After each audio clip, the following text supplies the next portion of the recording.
I think it's going to be interesting to see, okay, what does the game look like? And the RSL is going to be a great opportunity over the next, few weeks to kind of see what new builds emerge, what stays the same. Yep. Right? But, when Blizzard patched this, they didn't just patch that, which I think was a surprise to some people. I think a lot of people thought, okay, we would just see the worker change, almost like it's a laboratory experiment. We're just going to change one thing to test the results. But there's been other changes to the game as well here. But let's see, what kind of StarCraft 2 we're going to have here going forward. Looks like Bunny's going to be going for a CC first as well, so no barracks being placed just yet. We'll go straight for that command center 16 or 15, I believe, supply. I think he canceled an SCV to get that. And now, of course, Cyril actually went for the pool first, and then we'll be going into his hatchery. So we'll be going for a slightly earlier pool here, wondering if he's maybe trying to be a little bit aggressive with that, or if he's maybe anticipating Bunny to be the aggressor a little bit, trying to trick him out on a 4-player map, perhaps. But we'll see how this interaction works exactly, because again, this is all new patch, all new stuff, and I am a Protoss player, so I have not been paying as much attention to this matchup as the Protoss one. So this is going to be a wonderful learning experience here as well for all of us. But yeah, I'm curious just to see how this all works out, especially considering it is a 4-player map that we have as our first map here. Yeah, 4-player map, but the Overlord Scout is going to find this pretty quickly here. So, if you were to go command center first, I would imagine. Well, I guess I'm going to actually stop myself before I even. What I was going to say was, you go command center first. It's probably ideal to be in cross spawns because you're going to be spotted later if they're going to rely only on Overlord Scouts. But then again, on cross spawns on a map like this, you're pretty far away, and on some level, Terran post command center first really do want to come out and try to hit pretty quickly. Yeah, something else about this map is that, unfortunately, it's not actually being used this game, so you don't really see it, but there are worker paths all around the edges of the map, just like there are in Exarch. So you can get scouting done relatively quickly comparative to other past 4-player maps in previous expansions and whatnot, but that did not get used this time. But the couple lings were unfortunately going the wrong direction, so they are here a little bit late, but still potentially could nab this SCV before the Reaper is out. Barely unable to get it, and even Cyril microing that one little Zergling away to try and distract the Reaper to get the SCV, but he will not be able to get it. A bit unfortunate there. Oh, so close. Variety! Early game variety, Tasteless. He's going to go with the 3rd command center, by the way, right after that worker was, the Ling, excuse me, was killed. And so it's going to be a slower start here. Again, we have had games where you go command center first and you go straight into like a 2-base push, but this is going to be a much, much slower timing attack coming out here. Unfortunately, Bunny also doesn't know where that Zergling came from, as neither player scouted earlier on. Bunny is going to find Cyril as late as possible as well, which is a bit unfortunate for him, but he's not really able to do too much. Obviously, he's just got the Reaper, so they would just be kind of scouting around the front and trying to deny creep and all that, just like you've normally seen. So, yeah, Bunny's not really going to be missing out on too much information. However, there is a pretty fast Roach Warren getting thrown down from Cyril in the production tab, so that could end up being something fairly aggressive out of him as well, with the fast lair coming in too. So very curious to see how he's going to be taking this. Yeah, the Reaper's finally going to get up here. Latest possible scout you could have with the build order. And the Queens are going to be just high enough in number. Good block here with the drone. The Reaper can't get up into the main. Now, that being said, you can't really do a whole lot to react if you've gone for 3 command centers and you're basically filling your tack in, right? But I think it should be kind of a quiet game for a little bit here. I don't think there's going to be a whole lot that can be done here, especially from Terran, right? You can try to poke with these Hellions, but other than that, you're basically waiting and trying to build up.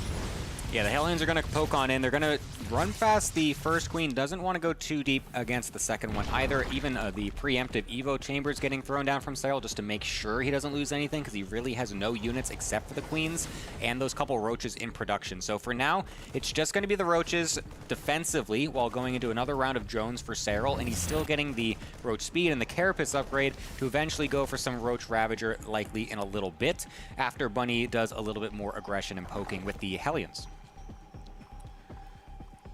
So we've got some more Roaches coming up here. The Hellion's going to be driven back just a little bit here. Again, they are pretty close together in these spawns. Zerg can just keep expanding down. There's, the way this map is shaped, you're each kind of tucked into this quadrant, right? You have like 4 bases that you have very easy access to. So the way that Zerg might have to expand from here on out, because I don't know how safe it is to take that base that's closer to where the Terran is, that just feels like maybe too hard to defend, you know, if a push comes in. We may see Serral try to expand down towards the bottom right and just basically grow into that quadrant. You can also always take the worker path to go to the far corner as well, to maybe take a slightly hidden base. Sure. We saw Rogue try to do that a little bit last season. But for now, we got a lot of Roaches actually just finding their way into the natural. The depots were down, and there's really nothing to defend. There is one tank, though, kind of hidden by that orbital command. Tries to get on top of it. Serral can't actually DPS it down, so we'll go for a couple more SCVs. But these will be held off for now. The tank actually might even die because the SCVs get thrown off of it a little bit too early, but nice reaction there from Bunny. But a couple SCVs and a lot of early game units do kind of get killed off there for really, I feel like, not too much of an investment. Like it looked like a lot of Roaches, but it was only 9, and Serral's still got 74 drones on the back end. Yeah, Serral definitely willing to sacrifice those units to just trade out what Terran would have for a push later on. Unfortunately, he does not get that tank. Even though it was almost lost here. Baneling's Nest about halfway done. The third base hasn't really kicked in yet, and Serral's going to use the Overseer to basically prevent tanks from accumulating here, which is really important because a lot of times, when you see these kind of standard pushes coming out, it's a lot more about, how many tanks do you have set up here, and how much can you kind of, after anchoring a position, do damage anytime Zerg kind of gets into your range if they can't kill you off. I think it's also generally good to do against Bunny as well, just because he is so known for being one of these aggressive 2-base or 3-base Terran players who will go for these fast tank pushes, and they are a linchpin of the actual army itself. You need those tanks alive to be able to actually go for those big aggressive pushes. For now, though, since there's not too many of them and we're just kind of setting that up still, it is just going to be some more medevacs moving all around, but Serral extremely on point, and we'll be seeing every single medevac move out and is perfectly well prepared with the Roaches, the Spore Crawlers, and everything. Okay, unloading over here, just outside of the base. He's probably going to try to do some creep clearing. We've got some Vipers on the way as well.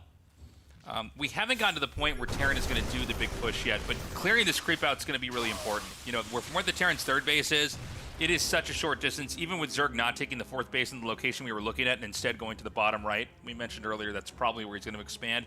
Again, still a very short travel distance, so Serral needs to have everything ready for when this push comes, because there's not going to be a lot of time in between when it leaves to when it can basically hit him and possibly take him out. Yeah, this spot right here as well, like just to the left of it, is where that push would end up being sieged up as well by that other base, and it's like, once you get siege in this position, like you can get some tanks in the background right there. You can definitely shell away at the natural a bit, and that tiny choke point is going to make it very difficult for the Zerg to actually attack into that. So Serral definitely wants to make sure he can maintain control of that position should Bunny decide to actually launch his attack from there.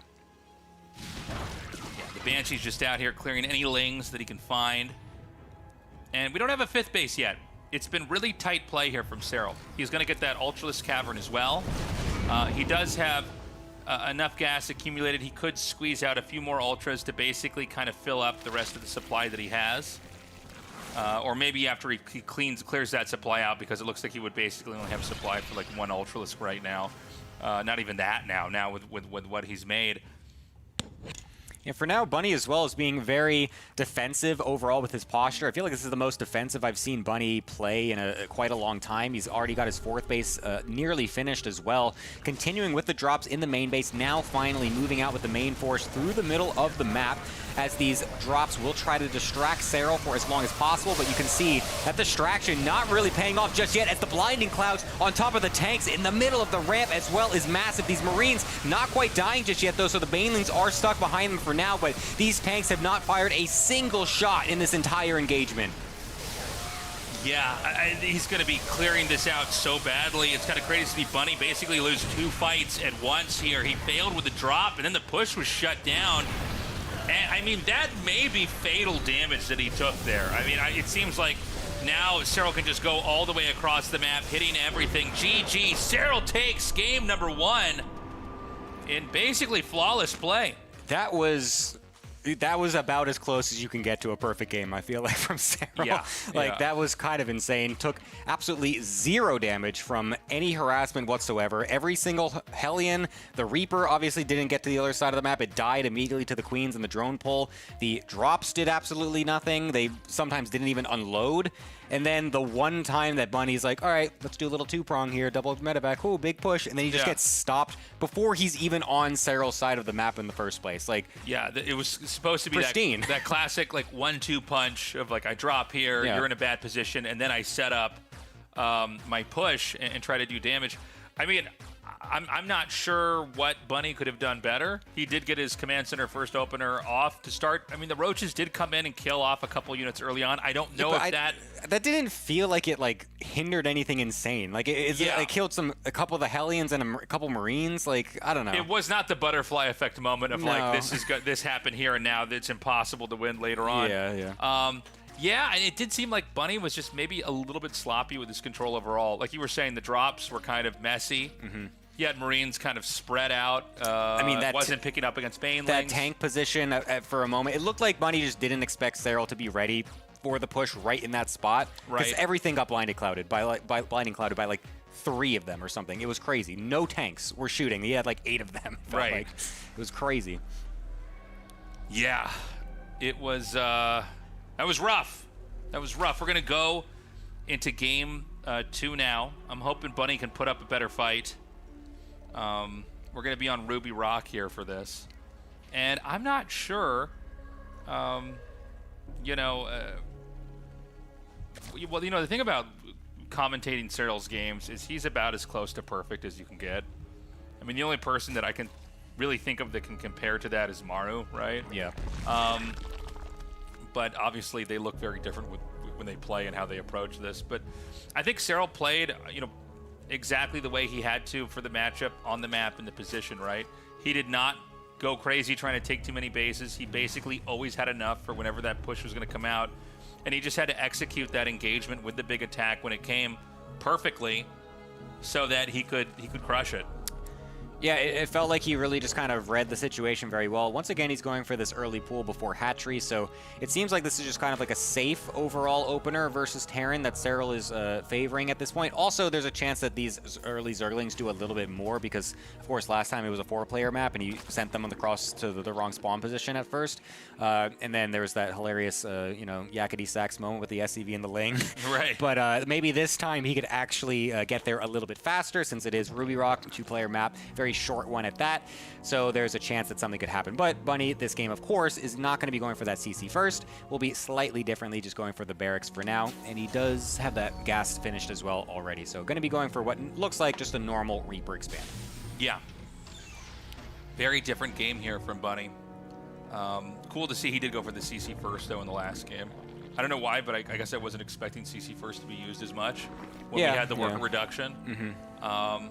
But yeah, you can definitely on a 4-player map, it's something you can get away with. It's kind of interesting too, because like you could kind of go for some of these pretty aggressive expansion builds where you are kind of cutting certain things to get faster nexuses and stuff like that, especially as the Protoss, like going gasless nexus into a double gas as well has been something that's kind of happening against like in PvZ, for example. So some interesting build orders have started to already come up from this worker change. And, obviously in this matchup as well, lots to explore. For now, the Reaper, though, going to be finding its way across as the Marine and the Factory get made back at home, as a couple Zerglings are only just now going to be coming on out. So looks like this is actually kind of just the standard timing for when these Lings pop out against the Reaper. Yeah, the Reaper is just going to try to do a little bit of scouting now. We have the 4 drones being transferred over here to the expand. And it looks like the Reaper's going to try to come back in again. Gets deflected here by the Queen. Meanwhile, we're going to have the 1-1-1 coming up here. Although, I say that, I guess he hasn't started a starport yet, so I stand corrected. I just assumed that there would be one there. But it's actually going to be 3 command centers. This is similar to the last game. We're kind of going to end up in the same place, but he's doing it in a very different order this time around. Yeah, it'd be very risky to go for a CC first 2 games in a row, especially on a map like this. So just altering it slightly, and then you'll get to that same convergence point a little bit later on. Of course, actually, I just remember that there were Banshees the last game too, but I feel like also didn't see them do anything. Like, I felt like we saw them move across the map at one point, and then we never kind of like saw them again. So I imagine it just kind of died to a Queen and a Spore or something like that without killing many drones. So. Something else that could potentially find some more value in this game compared to last, if Bunny is able to do that, if he decides to go for the Banshees again anyways. But for now, it's just going to be those Hellions coming on in, and I believe he'll be going for another set of them as well to continue that potential aggression. Yeah. It's funny, the Banshees were so forgettable. I actually, until you brought them up, I was like, oh, that's right, he did. I think I saw like have those. one shot of a Banshee. Yeah, and that was there was a Banshee somewhere in the middle of the map, and then we never saw it again. But, you know, if you go for a Banshee, it does have to try to pay for itself on some level. We have Liberators being tech too right now. The Lings actually get in here. This is a huge scout. Zerg knows exactly what kind of game this is. You see that command center, you know you have plenty more time to try to develop and grow before that push comes. You also see no tech left on the starport, so you know it's not Banshees, and it's very rare that that's going to be a random medevac coming on out right there, so it's almost guaranteed it's going to be a Liberator. So Serral's going to be very well prepared versus that as well. Stim is going to be the follow-up, so not going into any crazy mech play. I don't think I've seen mech in any TVZ game of the new patch just yet, I just realized. Yeah. I've not seen very many, obviously, but I feel like I haven't seen it at all. Yeah, well, let's see. I mean, this season, I'm sure we're going to have 1 or 2 games. The question is, you know, when can you get the mech out and what can you do with it, right? That scout was like literally the best possible thing that could have happened. Yeah. As far as Serral's concerned. I mean, you saw everything that you need to see, to know. You can drone pretty heavily. Now, he's going to send these Hellions out here and see what damage he can get done. Still a lot. Yeah. I'm actually surprised that Serral's this little prepared against that. 4 drones do get killed off pretty quickly as the Lings try to go for a wraparound. We'll be able to get them a little bit there. A couple of the Hellions do get killed off with the Queens on the right as well doing something. And then the Liberator does find its way into the main base at the exact same time, kills off the Queen, and is now getting some more drones. This is a much better start from Bunny, especially considering Serral had all of this information right at his disposal. Okay, he's going to clean that up. The threat is basically over right now from Bunny. He can't really get a whole lot done. We've got the armor upgrade coming along here from Serral. And, you know, in some ways, things are kind of looking like the previous game. A lot of what Terran's trying to do hasn't done that much. He did kill at least nuke a couple drones here when those Hellions came in. But other than that, I mean, this is looking kind of rough. The Lings are actually going to come up here. He could get a surround and even take out some more of these Hellions. Yeah, it's very nice for Serral to just kind of get this away. They were able to do a decent amount overall, but yeah, being able to kill these off is definitely very nice. But I think Bunny wasn't expecting them to stay alive for too much longer anyways, as he's got his transition set up this time. But yeah, Serral actually is going to continue to go since he only sees a few Marines here, but Stim is finished, and so that's going to be a nice recovery there for Bunny as... It's lagging a little bit for us. Yeah, well, this is definitely a good thing. Is this just on our monitor, or are you guys seeing lag on? Oh, okay. So. Oh, they're also reacting to it. All right, they're. Well, that's great. Well, that's a bit unfortunate. That happened. That was cool. I was hoping this would happen in the first Check day that back off here. on the list. Yeah, make sure the stream crashes. So, do we know, is that the game or is that the stream? It's the stream. Oh, okay, good. All right, stand by, guys. We've got the game paused. Are we still live? Yeah, are we still going out there?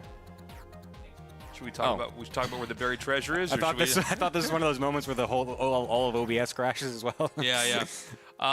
So we'll see what's going on with the stream. We'll try to get that sorted, and then we will be going back into this game. But right now, I got to say, this is not looking great for Bunny. It's one of those games where it does seem like everything is kind of just lining up here for Serral. This is definitely better better for him than game one, though. OBS is crashing.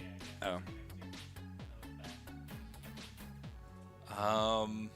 Can you cut to a break real quick here while we're recording? We'll be right back, guys.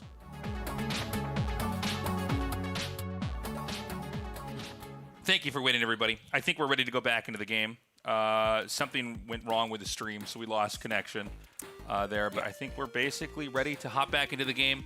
This is game 2, Cyril versus Bunny.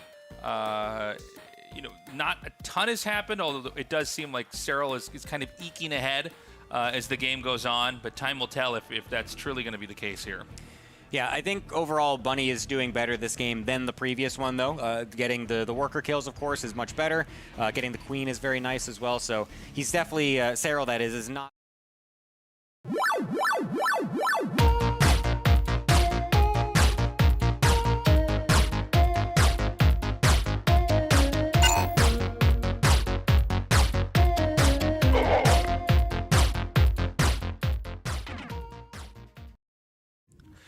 Hello, everybody. Welcome back to the RSL. I'm Tasteless, and joined with me is Sturgeon. How's it going, man? It's going great, dude. We had a good week of StarCraft last week. Looking forward to another one here.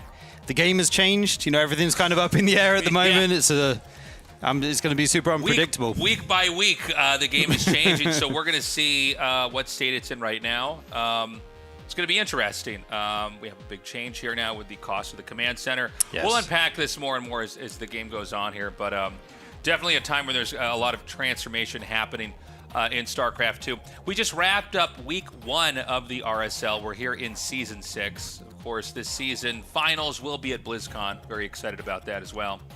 Yeah, here is our schedule. You can see we're on the 18th at the moment. We've had 1 week of StarCraft so far, and it's including this weekend, 4 more weekends of action every Saturday and Sunday until we get our 2 players who, like you said, will be heading out to BlizzCon for the finals. Yeah, super excited about that.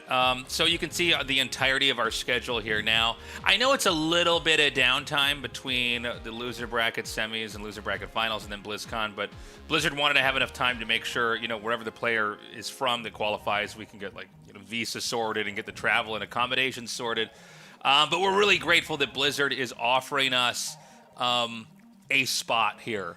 And an opportunity to kind of debut our tournament on a huge stage. We're super excited for that. Yeah, it's going to be sick to see StarCraft 2 on the big stage again. Oh, here we go. Here's the time. So let's just get the real time. 6 p.m. KST, and don't forget 2:30 in the afternoon in the North Sentinel Islands. That's right. We got all our time zones down here. Warsaw is back on the map here for the time zones as well. Basically, we're starting an hour earlier than we normally do. Just so, some of these days are long, some of these days are short, but I think it kind of made more sense for us out here to kind of get this started at a time where if we do go late, everybody can still take the train back home. Yeah, so be sure to join us there if you can. We are sponsored by Archon Studio. They're the StarCraft tabletop miniatures game makers, and not just StarCraft, they've got a ton of other great products on their site, but I would highly recommend you check out their tabletop miniatures. They look so good. They are so true to the StarCraft universe. And it's not just a cool figurine you could put, on your bookshelf behind your desk at your PC, but also it's an actual strategy game that you can play. Yeah, you can make your build order, get your plan going, play with some friends. I think we're going to have a game later in the year. Yes. See how we get on with it. I cannot wait for that. Also, guys, check out the Patreon. The RSL is, community funded by you guys, the community. You get various perks depending on what tier you want to sign up for. You can vote on the maps. The Patreon crew always brings in some good maps, a lot of 4-player maps. You get the replays, so you can study your build orders. You can vote on what players join the RSL and a whole bunch of other stuff. There is also a free tier that you can sign up for if you just want to be notified of when the tournament is going live, what we're up to, and all of that good stuff. Yeah, we've also got merch that is for sale here if you want to support us in that way as well. Patreon supporters do get a discount there. We've got RSL-related merch, Tastosis stuff on there. We've got just kind of general gamer stuff, but definitely check it out. I think there's something for everybody on there. Yeah, also check out the YouTube, Revive SC2 over on YouTube. You can get your spoiler-free VODs there. We're trying to grow this. We've been trying to grow it for just over a year now, and It's been pretty good in the beginning, but I still think there's room for improvement. We can keep building this thing. So if you're a Twitch watcher, also check out the YouTube, drop a subscription or a like. Let us know how things are going over there. Yeah. So here's our group standing so far. We're halfway through the group stages here of the RSL. So advancing so far is Cyril. By the way, super excited to have him in our first, his first RSL, I should say. And Bjorn moving on. Rogue and Solar moving through for the Zergs with Morrow being knocked out. Kind of a crazy result there in Group B. Today we're doing Group D. We had some scheduling conflicts, so Group C is going to be starting tomorrow. You did not accidentally skip ahead to the wrong part of a VOD. It's going to be Clem, Lambo, Scarlett, and Cure duking it out today. Yeah, very excited to see these games today. Looking forward to what Clem's cooking up on the new patch. I'm also really looking forward to Group C, as we haven't seen any Protoss games except for Nightmares. Especially Hero. That's who I really want to see play on the new patch, because he's kind of the top guy for Protoss right now. I want to see what builds he's bringing, how he's playing the game, and just see how he gets on. Also, of course, Trap is coming back. He was voted in by the Patreon supporters. Yes. I know Gemini's going to be happy for that one. I saw Gemini tweeting about that. He was very, very excited for that. It's going to be a very Protoss-y day there for Group C. Also, speaking of Protoss, I'm curious if we're going to see Clem play Protoss now. Again, the game has shifted several times in its iteration with these patch updates. So, days like today are very valuable, because when you have a bunch of radical changes, it's going to be these guys that can figure out, how to play and what to do. So we're going to start the evening off here with Clem versus Lambo. Yeah, this is going to be a great set. We can see our maps at the bottom. We've got Necropolis and at Eternity's Edge. And then one of our new maps, which was voted in, Voidstorm, to round things out. I'm very much looking forward to seeing how these games go. Clem, obviously the Ghost was changed as well. Everyone's talking about the 300 mineral CC, but Ghosts were reduced to 2 supply again. So Terran late game got buffed. Is Clem going to go for something like that? It's not what we usually see from him. He's more of a mid-game kind of momentum, tempo-based player, but he can do it for sure. So yeah, can't wait to get this started and see what's going on as we load into map number 1 in just a second here on Necropolis. All right, let's get into it. We've got Clem here in the bottom right, and in the top left is Lambo. And, we've got the change in the cost of the command center. Lots of changes kind of back-to-back, almost, week to week here in the new patch. This will eventually, I think, kind of taper down. As we can see, the game is being reimagined here from Blizzard. But let's see what both Clem and Lambo are going to do here. I do think both the game from these players as well as our cast is probably going to be more exploratory than really authoritative on how this is supposed to work, because whenever you have these changes, you got to kind of let the players lab it out, and the ultimate laboratory is the tournament. The RSL. The RSL. Sorry, that's the RSL. Yeah. All other laboratories are less than this one. No, but we've got a prize pool on the line. We've got the notoriety. We've got tickets to BlizzCon on the line. So whatever ideas they think are going to be the best are going to be played out here, and we're going to see what works and what doesn't. Yeah, I think the easiest call to make is that we're going to see a tend towards more 3 CC builds in most Terran matchups. You just get it quicker and easier than you did before, so that makes sense. From the other races' perspective, are you going to try more aggressive builds, to punish 3 CC builds? Right. Are you going to, try to shut that down before that macro engine gets going? These are the kind of questions that we have, and I'm kind of looking at Lambo as someone to show us what his, take on the matchup is, as he's very good in these prep tournaments. And I know the patch kind of just dropped, but I feel like he can come up with stuff quick. And we saw so many good player and map-specific builds from Lambo throughout the last season of the RSL. So I'm very curious what he's going to go for in this season here, as we see the SCV going to make the CC on the low ground, Reaper expand, very normal stuff. Back at home, Lambo's going hatch into pool and gas.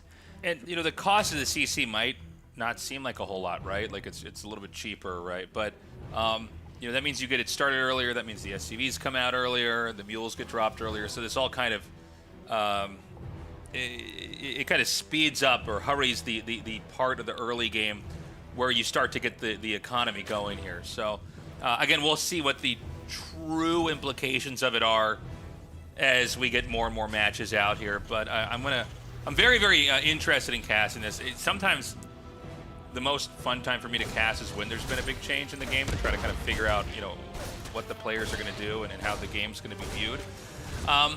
So for now, we have one command center. and it looks like he's going to be going for the factory tech and possibly the starport tech after that. We don't see a third CC just yet, but it could happen very soon. He's almost back up to 300 minerals again. Yeah, I wouldn't be surprised if we saw that soon, if that's what he wants to go for. He's spending his money for the moment, and there it is. Yep. Third CC already going down just after 310 there, I think it was. Very, very quick. The Reaper has got a scout at the main. Lambo only went for the 4 Zerglings, not the 6 this game, so kind of a little extra drone there, which is nice. Sometimes some players like to go for the 6 just to be extra safe. He did lose a Ling as well, which is worth noting. It's very small, but in the early game, these little wins are what you're looking for. So yeah, Clem's going to be powering up here, getting up to his 3 CCs, and then he's going to be doing Clem things with an even stronger start than before. Multitasking, dropping you in multiple places, pushing through the mid, you know, everything that we know him for. Yeah, a lot of droning up happening right now for Lambo. And I think the general direction that this game's going to take is one that we've seen before here from the Terran, right? This is not a new idea. Right. The properties of how you get there are slightly different, but I think the result is going to be the same. It will hit at a different time, though. Yeah. Potentially earlier than maybe a Zerg would be ready for. Again, there's been some changes with Zerg and Larva and everything, so we'll kind of see how this all pans out. But again, what I'm most interested in a game like this is when does the real punch from the push hit, and how hard does it hit? How is the Zerg going to be prepared for it, and what can the Zerg do to stop it? Yeah, I mean, the Zerg also got that lava buff as well, so both sides are getting some buffs here. This creep tumor gonna survive for now. That's nice for Lambo. Plants another one down as well, and finally this Reaper will fall. Hellions are gonna... Oh, okay, that creep tumor does not survive. He's gonna pick that one off. But right now the Reaper's gone, so Clem gonna go home with his Hellions for the moment. As he goes into stim, he's getting his starport on the way, adding extra gas. Just getting all his tech. You know, he can't be super aggressive off 3 CCs this fast. Lambo did actually confirm the third CC is up, so he knows what's going on. He's droning hard, going to be getting out his queens for defense, get a Banelin nest to be safe, and we'll be heading into the mid game here. Yeah, stim about to be finished here. I'm curious how soon you can land that third CC.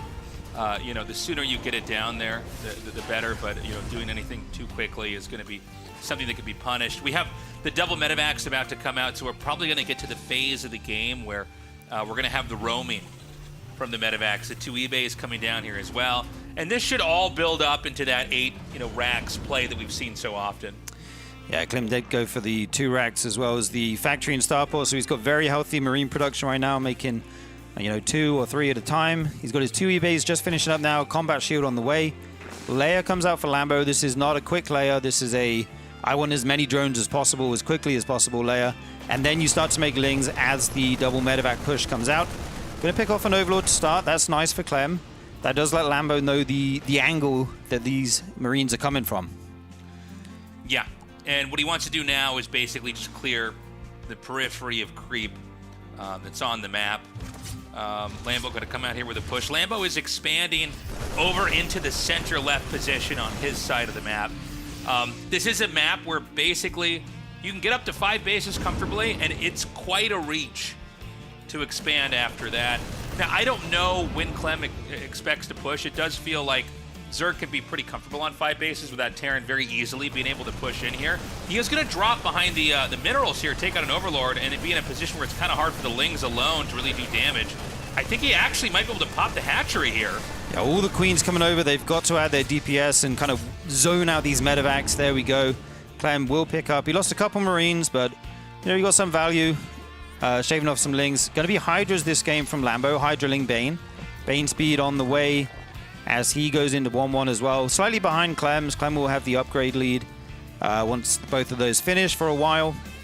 I'm not sure if we got an armory on the way. Okay, the armory just started there, so he'll be able to get his +2/2 going as well and try to keep the upgrade lead throughout this game.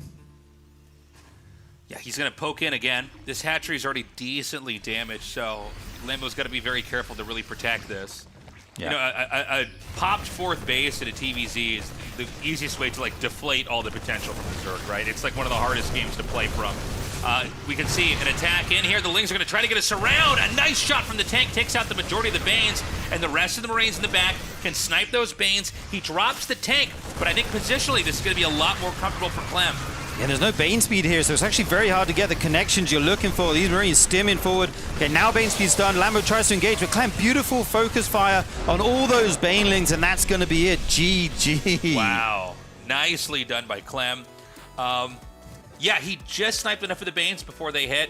The tank got a really good shot on that central part, and there just wasn't enough Banes, and frankly, not enough Queens and everything else to really protect that last hatch. And when the hatch is already, that low on HP, I mean, that's basically, there's no way to save it. So, I mean, a very straightforward loss there.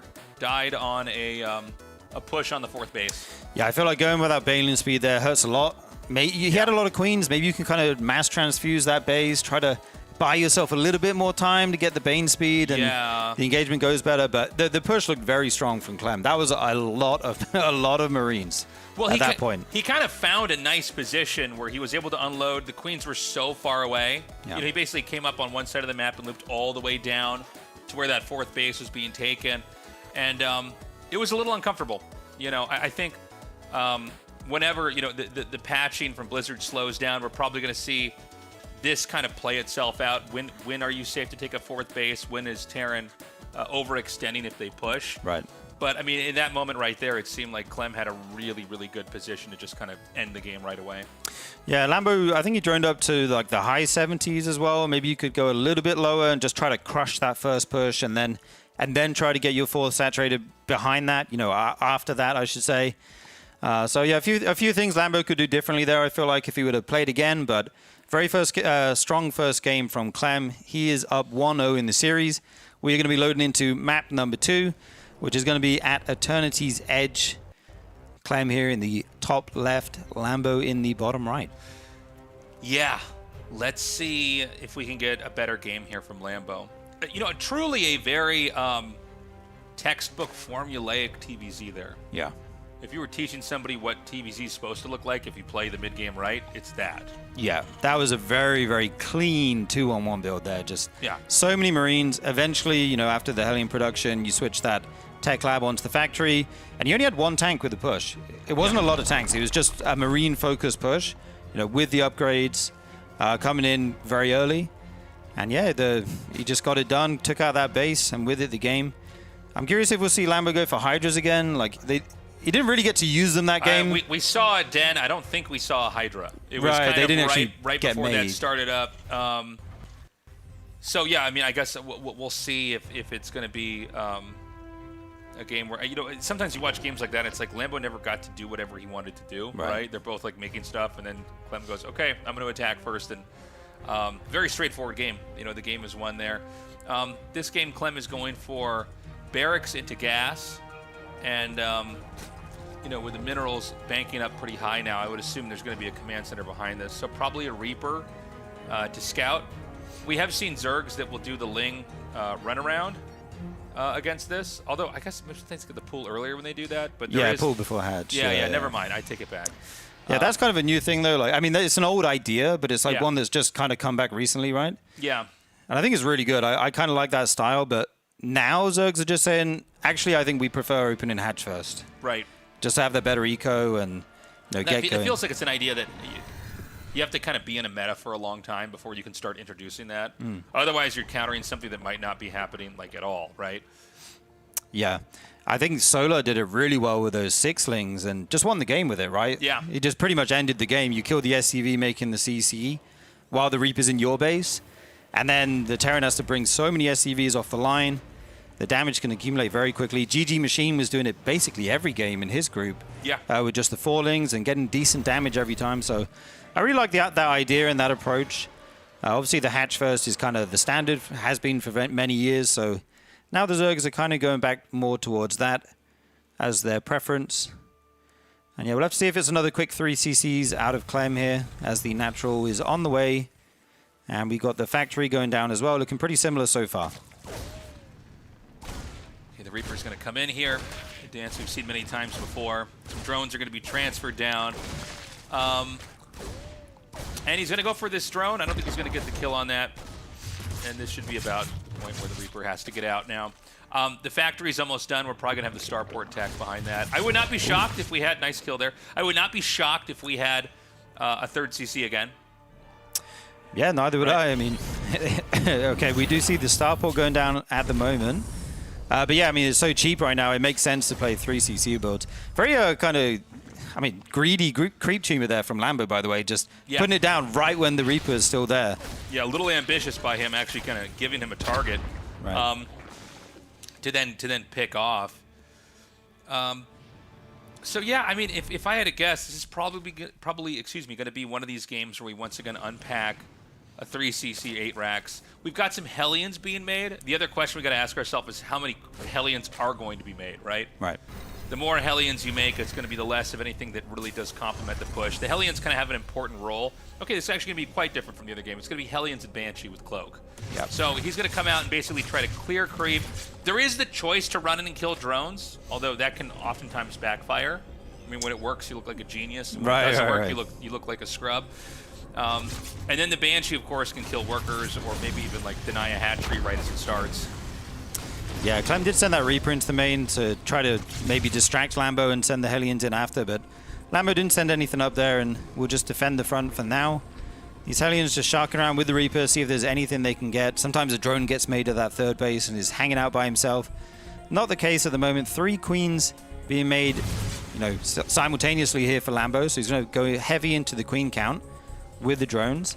And then I think the question here is going to be, once the Banshees come out and once Cloak is done, how much can... Okay, great scout by this Ling, by the way. Sees it perfectly, knows the exact timing. We'll need some Spores. There we go. Spores going down for detection.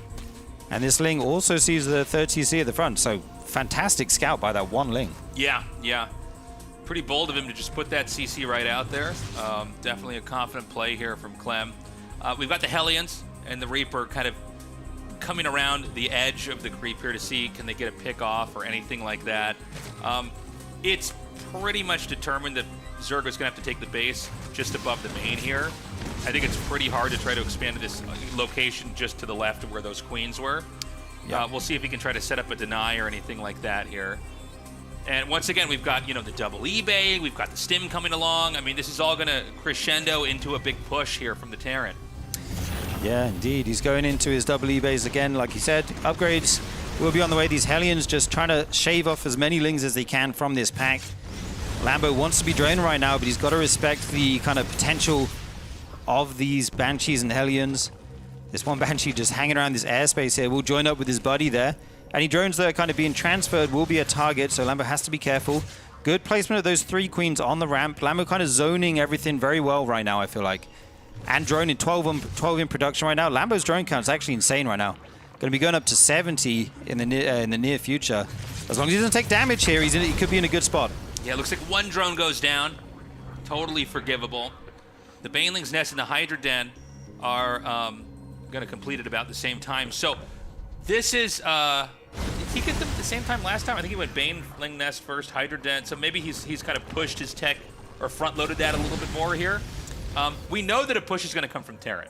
Yeah. Right, with the way this is going. This all that's sort of always what happens with Terran. Unless they decide to like just play like Maru and which by the way, with the CC cost now, that might be a really smart way to play. Yeah, and the ghost supply change as well. That might make sense, but I feel like if you leave Zerg alone forever, even with the better late game, you're going to have trouble. So even a lot of games where the Terran kind of starts a turtle in the end game, it's usually off of a failed push. Right. So we know the push is going to come. The question is going to be, is Lambo going to have the tools necessary to stop it?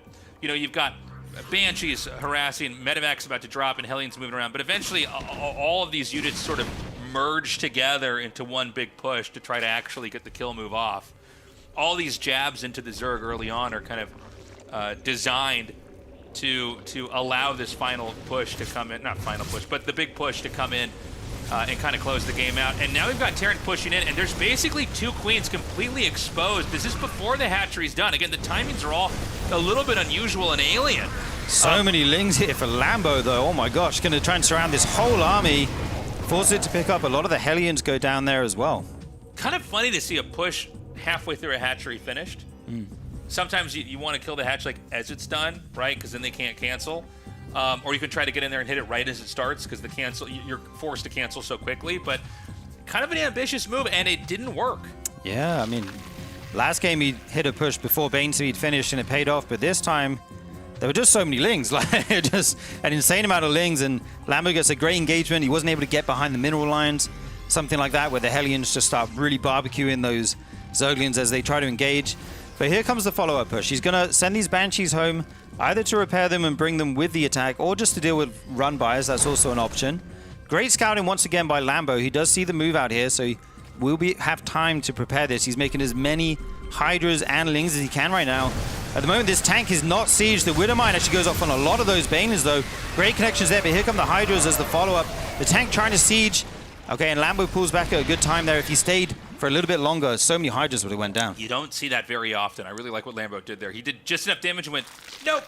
Yeah. Not going to mess with the siege tank. I'm not going to overstay my welcome. Clem has been whittled down several times over. The odds of this push, working is less and less. Now, he still might have a miracle play. He might have great control, but it looks like a small, frankly, kind of measly attack coming out here from Clem.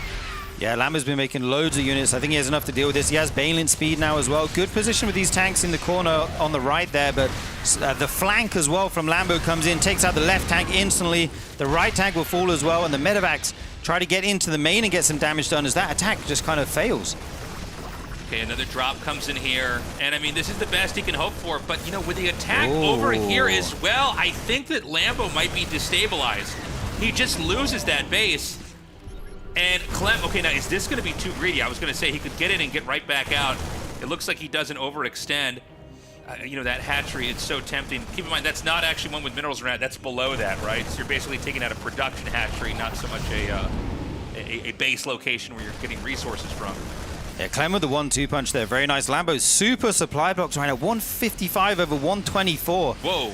He needs a lot of overlords. He's making them right now, but he's still actually supply blocked for the moment.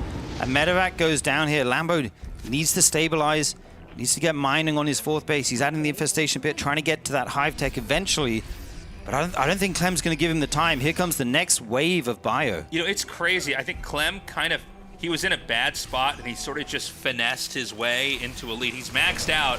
Lambo, you know, after breaking the supply block, is trying to catch up, but it looks like these two bases are going to fall before Lambo can get back on his feet. Yeah, Clem's going to just snipe these hatcheries super quick. Okay, actually being a little bit cautious here as the Lingbane starts to engage. The Widowmine shots go off. Some big hits there. Lambo falls back as that Queen falls as well. He's trying to bring everything to this side right now just to hold on to this hatch. If this hatchery falls, it's really bad for Lambo. His supplies starting to fall behind. 3-3s on the way for Clem as well. He's just firing on all cylinders right now. Yeah, another dive's going to come in here. That's going to be it. GG. Really impressive stuff from Lambo. I mean, from Clem. Lambo actually played really well in the early game, but I mean, Clem just took a situation where the push was kind of failing, and he basically withdrew the push and turned it into harass. Yeah. And you know, he hit a base we weren't even really all thinking about, right? It was that base at the far left. Right. There was nothing there. Yeah, Lambo sent everything to deal with the tank push. You think that's the big threat, right? But there was a second wave of, you know, a bunch of Marines going down to snipe the other hatch, and that's what Clem's so good at, you know? Yeah. Really stretching your multitasking. Are you defending this push, but also looking for another one that's coming down the other side of the map? Beautiful stuff from Clem. He played it really well. That wasn't even a fast 3cc build. You know, it wasn't like the 310, 315 cc. Yeah. But making both styles work very well there. You know, it's funny. I was talking about how the push was looking, I think the word I used was measly. Like it just seemed, but that's because he had already basically stopped doing a full-on push. Right. I actually thought the same. Yeah. I was like, oh, Lambo's crushing this, dude. Yeah, we're going to go into game 3 in no time. But actually what happened was he just stopped reinforcing it and had another attack coming down here. And that's basically what Lambo wasn't ready to deal with. Right? He kind of, he treated the game the way that we were casting it. Like that all he had to do was crush this. And in fact, one of his bases was exposed. Yeah, indeed. Okay, guys, check out the Patreon, patreon.com/revivesc2. You can sign up, get your replays, vote on maps, vote on players. We almost saw one of the new maps voted in there. Trap's been voted in this season, so there's a ton of different perks, different tiers. There's also the free tiers where you can get notified about what we're doing. And we have merch in a Discord if you want to hang out and chat with everyone. Yeah, the more you support, the more you can engage with the tournament, like we were saying, maps, voting players, getting the replays, all that. We would love to earn your support. We're basically going on all throughout the year. We are going to have our offline our finals for this at BlizzCon, but we have an offline finals. We haven't announced the details of that yet, but that's another one that we do one of these every year for RSL. And there's going to be more information about that coming up here. So there's a lot more to come. Anyways, we hope to earn your support. Yeah, another one, dude. You know it's good when it's like difficult to explain how much stuff we got going on. There's just so many things going on. I don't know how to talk about it. Guys, we're going to go to a break. When we come back, we're going to continue on here with our next best of 3 in Group D of the RSL.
Hello, everybody. Welcome back to Group D in RSL Season number 6.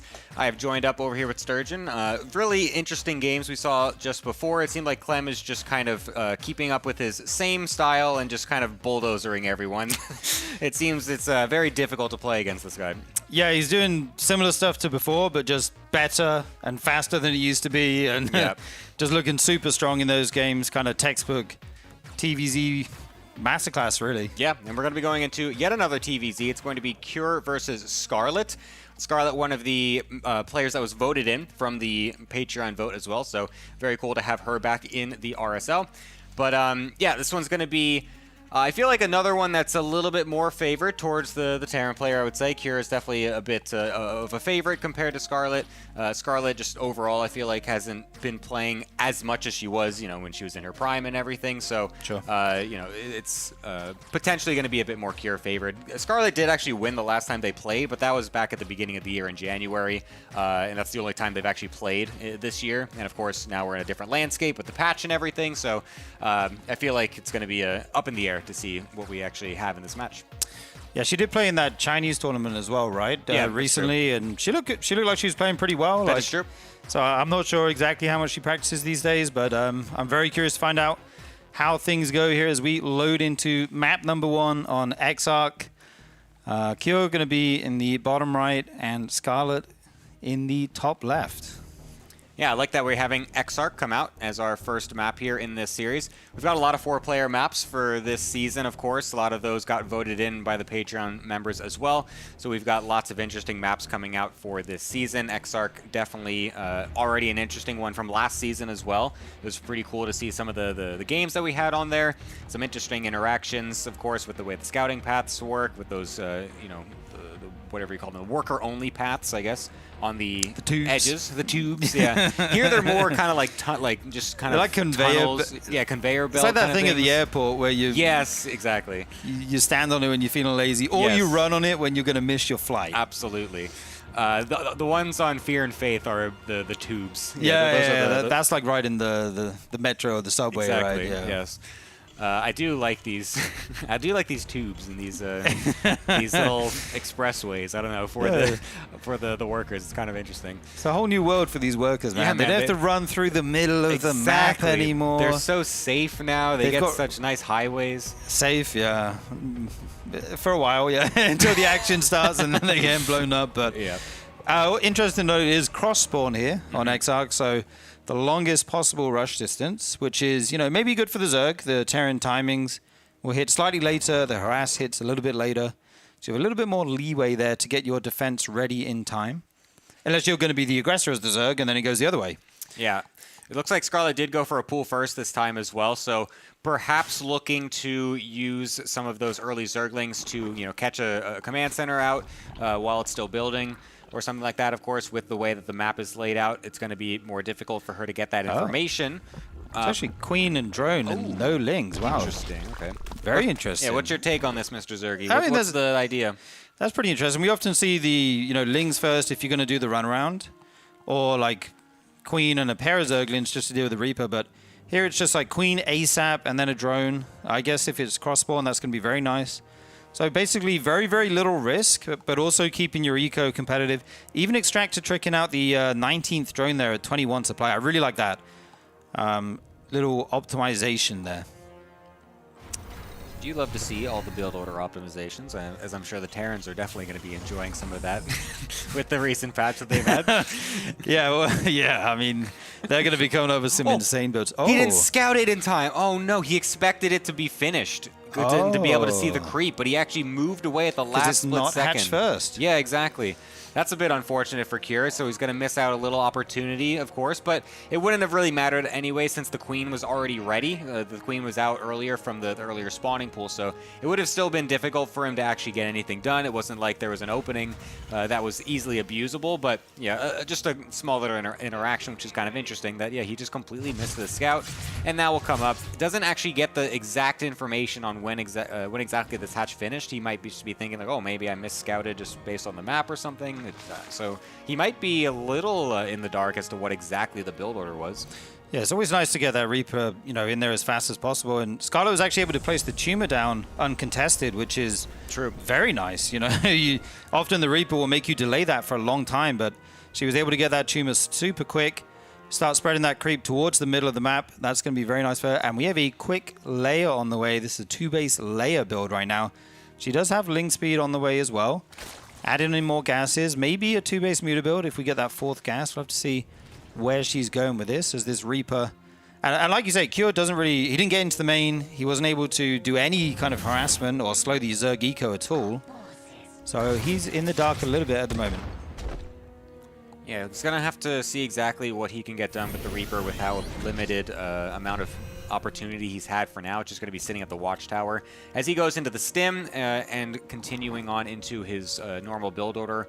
The layer is, of course, the interesting thing here with the 3rd hatch only just now starting for Scarlett. And with the layer finishing, we can kind of get a sense of what's going on. And it will be that fast Spire, so it's going to be a 2-base muta like you had mentioned. Well, what's your take on doing a 2-base muta on a map as big as Exarch like this? I feel like there's a lot of room, of course, to be able to move the mutas around, but I feel like it's also a very aggressive style that does kind of want to get in the Terran's face a little bit. I don't know. What do you think about it? I just look at the map layout, and I think you can kind of bounce between the natural and the main quite easily here, which I really like. Obviously, bigger map distance mean the initial mutas get across the map a little bit later, right? Yeah. And maybe you don't have that surprise factor. Right. And it doesn't hit quite as hard, but I think more important than that is kind of the layout of the map. And this is a great map for run-bys as well, so Lingbane muta is going to be pretty good, I think. You're going to have loads of different paths to send them around. Just worth pointing out, Scarlett did see the 3rd CC with that Overlord a while back, so she knows exactly what she's up against. Going to be able to drone a little bit higher than if you did not have that information. And go for a quick burrow along with the Bane speed as well. Ooh, I do like that. We've been seeing a lot of burrowed banelings coming on into these TVZs lately. I feel like I've been seeing more and more really big hits, especially in some of our tournaments as well. We've had quite a lot of clips of players doing some crazy baneling landmines. So yeah, would love to see some more of that. It's probably one of the most exciting things you could see in this game. And I mean, Scarlett, of course, very famous for the good old Habitation Station match against Bomber years ago with those crazy baneling landmines. So it would be cool to see those coming on in as the Zergling just kind of blocks this 3rd CC for just a little bit. Almost done here. Ooh, that would actually be huge if she's able to force a scan to be used, but here come the Marines. No, timing. 5 more seconds. No, the random niche timing that never interacts. Oh, dang it, we didn't see it. Yeah, it would have been nice, but, like you said, still can go for the burrowed Bane mines, can put Lings at the 4th bases, force Terran to use a scan over there. I think it's good to have burrow. Okay, these Lings just conked the line into death. That was a meat grinder right there. Conga line. That looked so funny. Well, here's the rest of the units that were supposed to be with those coming along. 2 of the Banelings going to go and see the army and then burrow. Did Cure actually realize that? It doesn't... Okay, he did notice. Okay. Thank God. That would have been really awkward. But, of course, now Scarlett seeing this army does need to kind of retreat a little bit. A couple of those Banelings going to roll on into the 3rd base nice and quickly, and that's going to get a nice connection. Killing 5 SCVs is great for 2 Banelings at this point in the game. Yeah, that's a lot of bang for your buck right there. 5 SCVs. Cure, though, he's got a decent-sized force here. He's pushing, clearing out with his creep. The Banes are actually morphing here and getting caught. They do not finish. That is very unfortunate for Scarlett. She's going to have to, summon all the defenses here if she's going to not take damage here. Good run by at the 3rd base of Cure. But what is it home to defend right now? Yeah, this map is really awkward, of course, with this mineral line being so forwardly placed. It's very difficult to actually defend it. It's immediately under threat, and now Scarlett, trying to get all the Banelings onto these Marines, will be able to dislodge this push for now, but did lose quite a lot of mining time, of course, during that. Had to pull those drones, did lose a few of them, but not without doing some damage on the other side as well. Yeah, 9 SCVs fell during that, and they're actually on even work accounts right now. Getting both the medevacs is also great. Yeah. So I'm not sure who comes out better overall. I think probably Scarlett there. I mean, you get 14 SCVs, but somehow the drone count isn't that far ahead. Going to have to make that up soon as the 4th base goes down.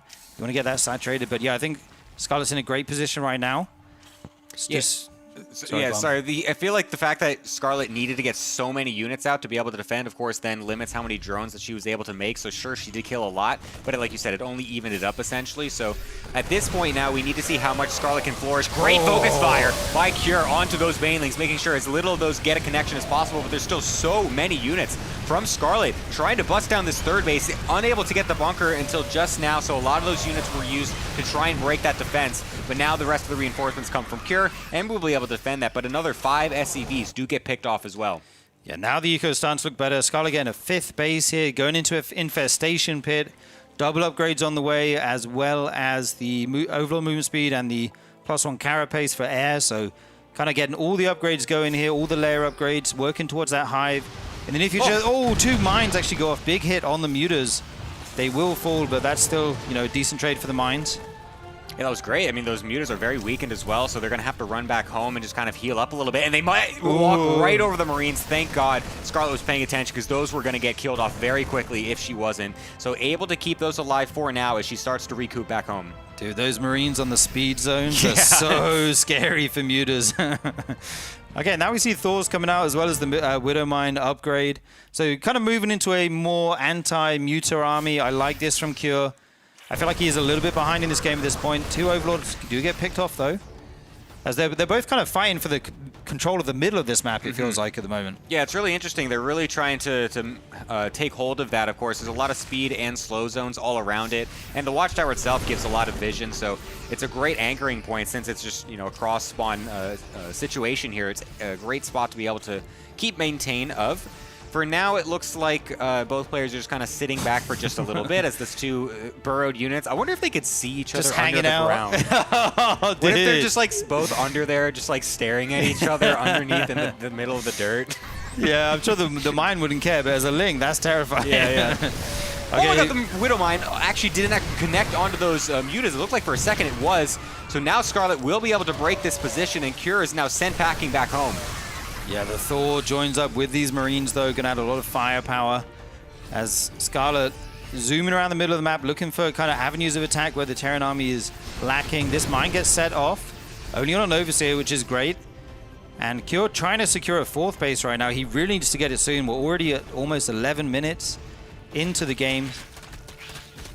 Killing off those rocks would be really nice, of course, opening up another attack avenue for Scarlett with these counterattacks. Of course, the Lings really want to make sure that they can get inside of those mineral lines. Cure is desperately scratching his head, wondering what is going on here, as he does kill that off. And now it's just going to allow Scarlett to go for a counterattack into the natural with basically her whole army. She's going to really try and force this issue.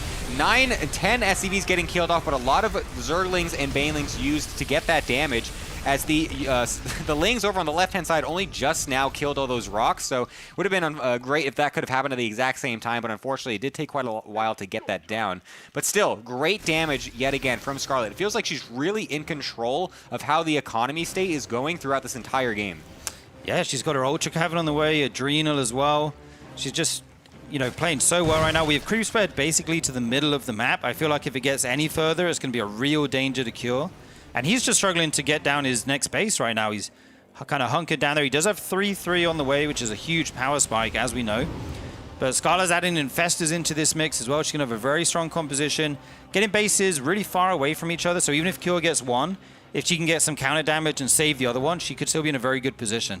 I love all the spread out Zerglings and Banelings just burrowed everywhere, really taking use of the map and making it so that way the inherent weakness of it being so large is being offset by the fact that she's got so much vision anyways. And it can't really be easily cleared either, as another round of Banelings do find their way into the 3rd base, killing essentially every single SCV that is mining. So once again, Scarlett is trying to reset the economy of Cure. He can't really get past 60 workers without another massive counterattack killing everything. Yeah, his economy's taken a beat in this game, and These mutas always a threat. What?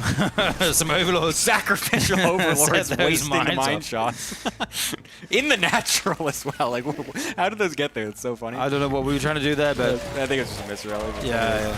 So funny. This drop will get picked off though. All the Marines go down. The mutas will find that medevac more than likely. And Kyo's trying to clear some of this creep spread because now it's starting to really encroach on his side of the map. Oh. Oh. There's a lot going on in this game, players. No, Not there's paying action attention to every single everywhere. thing. As 9 more drones do get killed off on the left-hand side, but again, that still puts Scarlett only down to 77, so it's not like it's an insanely terrible situation for her. She could easily recoup that if she wants to. This drop is going to get picked off as well, as the mutas will be able to clear out 3 medevacs, which is not exactly, that's not a little amount. Like, that's kind of nice to have. Yeah, you want to keep as many of those this alive. economy, Gemini. In this economy. 3 medevacs. Hey man, I thought those. Hey, I mean, that's what 3 CCs. You know, you can save that instantly with that 100 extra minerals per each. But anyways, Ling's still trying to do lots of different counterattacks, but they're not able to do too much just yet. Scarlett looks like she's trying to hunt for the actual finishing blow right now. Yeah, it's a very Marauder heavy composition. Lots of mines here. It's going to be difficult to break this, but she does have an Ultra at the front. Can soak out some of these big hits. The Banes come rolling in. Oh, more SCVs fall. Only a few, actually. But the base goes down. Yeah, that is a great pickoff. Once again, Cure below 50 SCVs, really making it difficult to get an economy going right now, as another base is going to get targeted by a single drop. It might get killed off, but I don't even know if Scarlett really cares if that dies at this point, because again, she's just in such control of the economy. It will get killed off, and some units are sent to dispatch of it for now, but at least this will distract Scarlett for a little bit, allow Cure a moment to kind of reposition and just kind of get his stuff set up defensively yet again, but Scarlett's immediately going to keep trying to go at it with the counterattacks yet again. Ling's going into the natural as Widow Mine's being used to kill all of those off, as the drop finally does get cleared up by the mutas. She's been on 95 plus drones for like quite a while now. The economy is absolutely insane. And so many medevacs have fallen in this game. Like we see 2 here, 3 there, but that must be going up to a very large amount. We see the resources lost here, about 4,000 difference.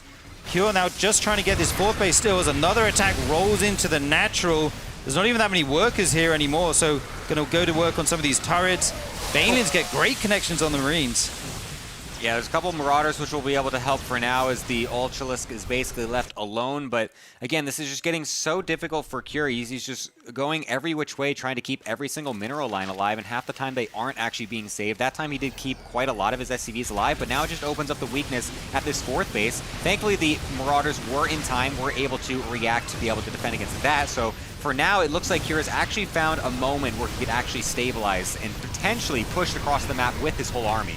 Yeah, he actually has the army supply advantage right now by about 15. This is a scary army because his work count is so low. Now that he's almost maxing out, it's actually a ton of units. These speed zones and slow zones going to play a big part here as the Ultras try to run into the stone ones. The fungal is huge on all those Marauders, all in the red right now, trying to retreat. Bio falling on the left as well. Oh my god. These Ultralisks are trying to get as much damage as possible. The Marauders now with so few medevac energy to actually heal them right now. Another Infestor coming up to get another fungal down, and this 4th base is getting ransacked yet again. Cure will GG out. Very unfortunate positioning from him, because he got stuck in that slow zone right when the Infestor threw the fungal out. Right. So it was so difficult. You saw him try to just barely micro away and the bottom of the screen there, but unable to get far enough out with all of the units stuck in the slow zone. So really nice capitalization by Scarlett, kind of realizing where the army actually was set up, knowing what kind of ability she can get sent out, and making use of that interesting little middle map feature. The swarm was swarming that game, man. That's There true. were bases everywhere. The creep spread was good. The harassment was excellent, by the way. All the way Incredible. from like the first 2 Banes that got 5 SCVs. Then it was run-bys, one after another, into the natural, into the 3rd. The mutas going into the main. The harassment was non-stop. Teching behind it, getting a really good eco. Yeah, I mean, I think there are a few questions about Scarlett's form, like how much she's been playing recently. But after looking at that game, Yeah. the form's looking pretty good. That was excellent. I feel like the map actually ended up leading more towards her style than anything, because it was such a large map that it made it so difficult for Kira to actually push across. Because of course, against a Mutaplay, you want to try to abuse the fact that they've got, you know, such a low econ situation. You want to try to get in their face a little bit once the Mutas do pop and whatever. So it's a bit difficult to do that. And then with all those SCVs getting killed off so early, makes it very hard to do so. Map 2 is going to come up now. At Eternity's Edge is the map itself. Let's see if Kira can fight back here, or if Scarlett's going to do a little bit of a potential upset, I guess we could call it, in this match. Yeah, I mean, I think it would be a bit of a shocking result if she's able to 2-0 Cure. That's not what I would have predicted for this series. Like, definitely be able to take a game, but Cure he's been basically the #2 Terran in Korea for a long time, right? Obviously, somewhat in Maru's shadow. We always look at Maru as the top dog for the Terrans, but yeah. Kyo's been right up there with him, and in some matchups even looking better at times. So this would be a slight upset, as you say, for sure. Let's see if she's able to pull it off. Yeah, she's only ever beaten Kira in a series 5 times in her career, and then 13 losses, so this would be a great one to add to the tally, of course. It looks like Kira's actually going to be sending his SCV to the natural to help wall off there a little bit quicker. We'll, of course, follow that up with the barracks. We'll see if he goes for a fast gas here to potentially go for a Reaper build, or... Okay, so he's going to be going for that gas. He could also, I guess, still go Marines. I've still seen a couple Terran players go for the gas and then just stick it with Marines and then get the faster factory anyway, so... it's still kind of up in the air what exactly he'll do, but sometimes when you have the barracks at the front here, they do like to go for the fast Reaper play, and with that second barracks getting placed down, looks like it definitely... Well, I don't want to say definitely, because I also feel like I still see them... Didn't that happen last season? Yeah, this happened too, where they situation. still go gas or something, and then they just rally a bunch of Marines out of it and just walk across the map, so I'm not going to say definitely. Just say it's definitely going to be Reapers. It's obviously definitely possibly Reapers. Yeah, we'll see momentarily. As yeah, I mean, this is why you put that depot down here at the bottom. See, just like I said, Reapers. Oh, you knew it all along, dude. you called it, man. I can see the future. Kira now going to finish up this wall with the second depot. So yeah, 2 Rex Reaper has been around for a long time. You can play it in different ways. You can make 3 Reapers, or you can make 8, 9, or 10, or you can make 5. I'm skipping a few numbers there. I'm skipping a couple numbers there. We'll just move on. But you can make as many as you want and be as aggressive as you want or not want to. Obviously, the more you make, it slows down your eco behind it, your follow-up. So there is that payoff. Scarlett will see this with the Overlord and the lack of a CC for the moment. So it needs to start prepping the 2 Rex Reaper defense. Yes, 2 Queens coming out right away, and 8 Lings already on the production tab, so Scarlett not taking this lightly whatsoever. Of course, you do need to have a number of units to actually be able to defend against this. It can get out of control very quickly if you under-prepare. So first Reaper's going to jump on up, try to see what it can get, of course, matched with those couple Lings. Actually surrounded with the gap as well. That would have been perfect if a couple of those were able to go around, but still, nice to be able to deny that for now. Would have been really good to halt the pressure and halt the momentum if he was or she was able to kill off that first Reaper. Yeah, I think we have a 3rd Reaper coming across the map, and it looks like that's the last one, as he's not making any more behind this, so these will see what they can get done. One gonna actually go down. Okay, so that's basically the end of the Reaper pressure. Wow. Now you only have 2 left, and a couple Queens and some Lings can deal with these. And once Zerglian speed is finished, they'll be chased all the way back home. Yeah, that is really unfortunate for Cure.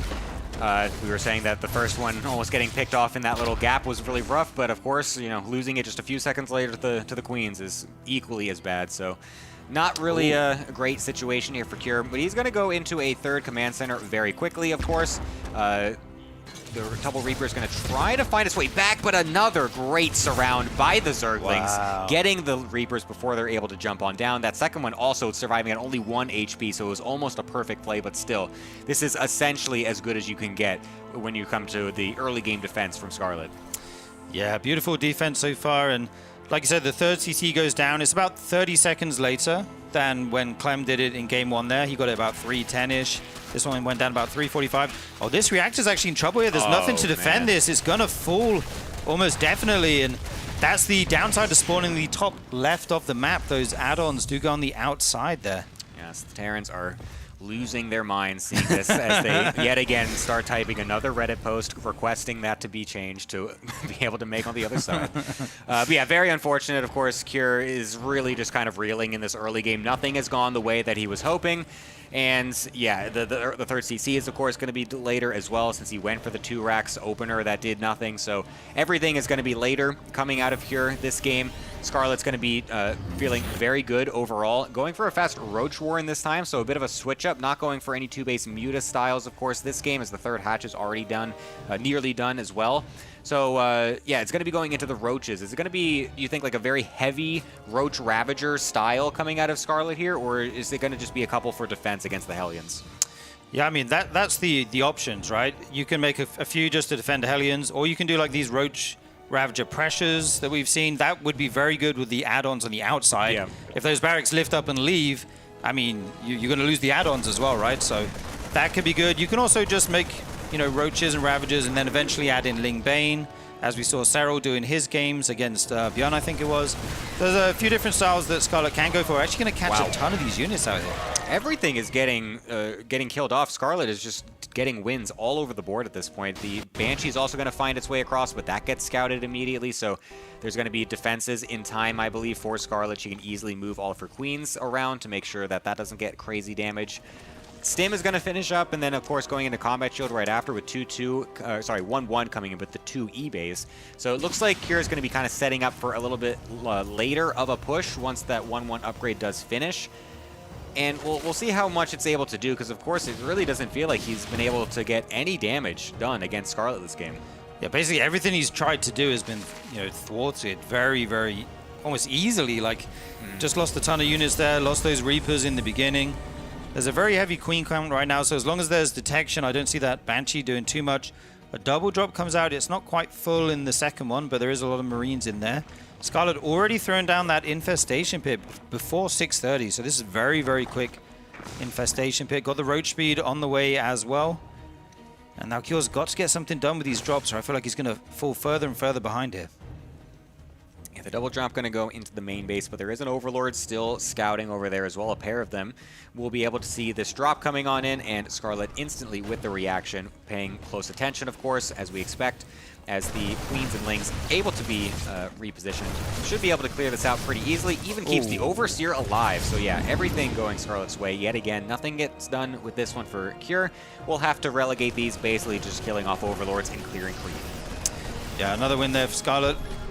This Overlord will just go down. A bit of creep cleared out. And Scarlett now has the Hive on the way, so going to have access to, you know, Ultras. These Roaches actually going to fight a little bit too long. Want to wait for that Queen back up there. Okay, a few more Roaches come over. So these Marines mostly get dealt with. And yeah, I'm kind of curious where Q is going to go. Right now he's just got his 3rd base up. Feels like he doesn't have a very strong push in the near future, but Scarlett's already adding Infestors and going towards Hive here. Yeah, this is very fast from Scarlett. She's on 69 drones, very nice, but I feel like you, of course, want to get a few more as the 10 do get queued up there, so now Scarlett's going to really start to balloon in economy, getting some Ravagers as well to kind of go along with this. Sending in the Overseer, of course, so you could always contaminate some of these buildings. You can delay the Medivacs coming out or the tanks. Would be really nice, of course, but that Overseer is just going to fly on by and keep itself alive for now.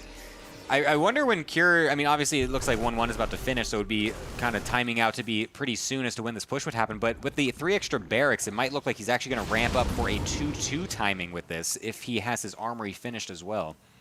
Yeah, he also has a 4th base going down, so I'm not even sure if he plans to full send it at some point or if he's looking to hunker down in this game and, you know, trying to ride it out. Right now, going to get on top of these drones. This is actually a ton of damage. 8 drones fall already. Going to focus fire down some more. On his way out, 15. What? Oh my gosh, how did he get so many there? That is ridiculous, and he could get a couple more as well. 24 drones die in the blink of an eye. I don't even know how that happened. I felt like Scarlett was just so on top of the vision, so on top of the reactions everywhere, and then just a random double medevac drop just walks right in, kills the entire mineral line, and evens up the drone count. I feel like the game has just been blown wide open. Yeah, it's completely flipped on its head. I mean, that was insane. Hey, Jinx. that was pretty funny. That was pretty funny. But no, that is just ridiculous. I feel like I've never seen a double medevac drop like that do that much damage. Just out of nowhere. And there were units there as well, but Yeah. I mean, we didn't pull the drones. I mean, okay, she has Vipers, she has Hive Tech, Adrenal on the way, +2 armor, while Kira only has +1 attack for the moment. So the upgrades are good, the tech is good, the eco would have been amazing. Now it's just kind of okay, you know, on the 80 drones. Still has the 5th base as well, so if you can hold this push, it's still doable as these tanks start to siege up the edge of the creep. Another drop on the right side base. Roaches move over to intercept this. Yeah, Kier's trying to pull Scarlett a little bit thin right now to make sure this push over the bottom left-hand side could actually get some leverage done. For now, he's not really pushing too far forward with it, just walks forward right now as the rest of his reinforcements do join in. One fungal is going to get thrown down, but not really anything done right there, as a lot of the Roaches still responding to the drop in the main base. The Vipers are out as well, along with the Ultras starting to show their name as well. So it's going to be everything here for Scarlett to be able to defend, but this position I feel like is going to be very difficult with this little, you know, mineral side right here. All the tanks are nice and sieged up behind that. It's going to be hard to actually engage this as Scarlett. Yeah, a bit of a pre-spread already as well for Kira. Here comes the Viper moving to the front right now. Going to look for a big blinding cloud, potentially 2 clouds. On the 1 cloud on the 2 tanks, excuse me. The Ultra comes from the flank there, infested the front. Bios go down the tank, but it doesn't die. Is there actually too much bio left over here?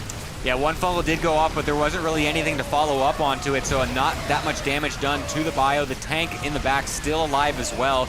Kira's going to try to rally some more units in, but Scarlett does still have quite a few units coming in herself. She's got her queens getting pulled in to help deal with this defense, but I feel like Kira definitely still has a bit of momentum to try and push this a little bit further.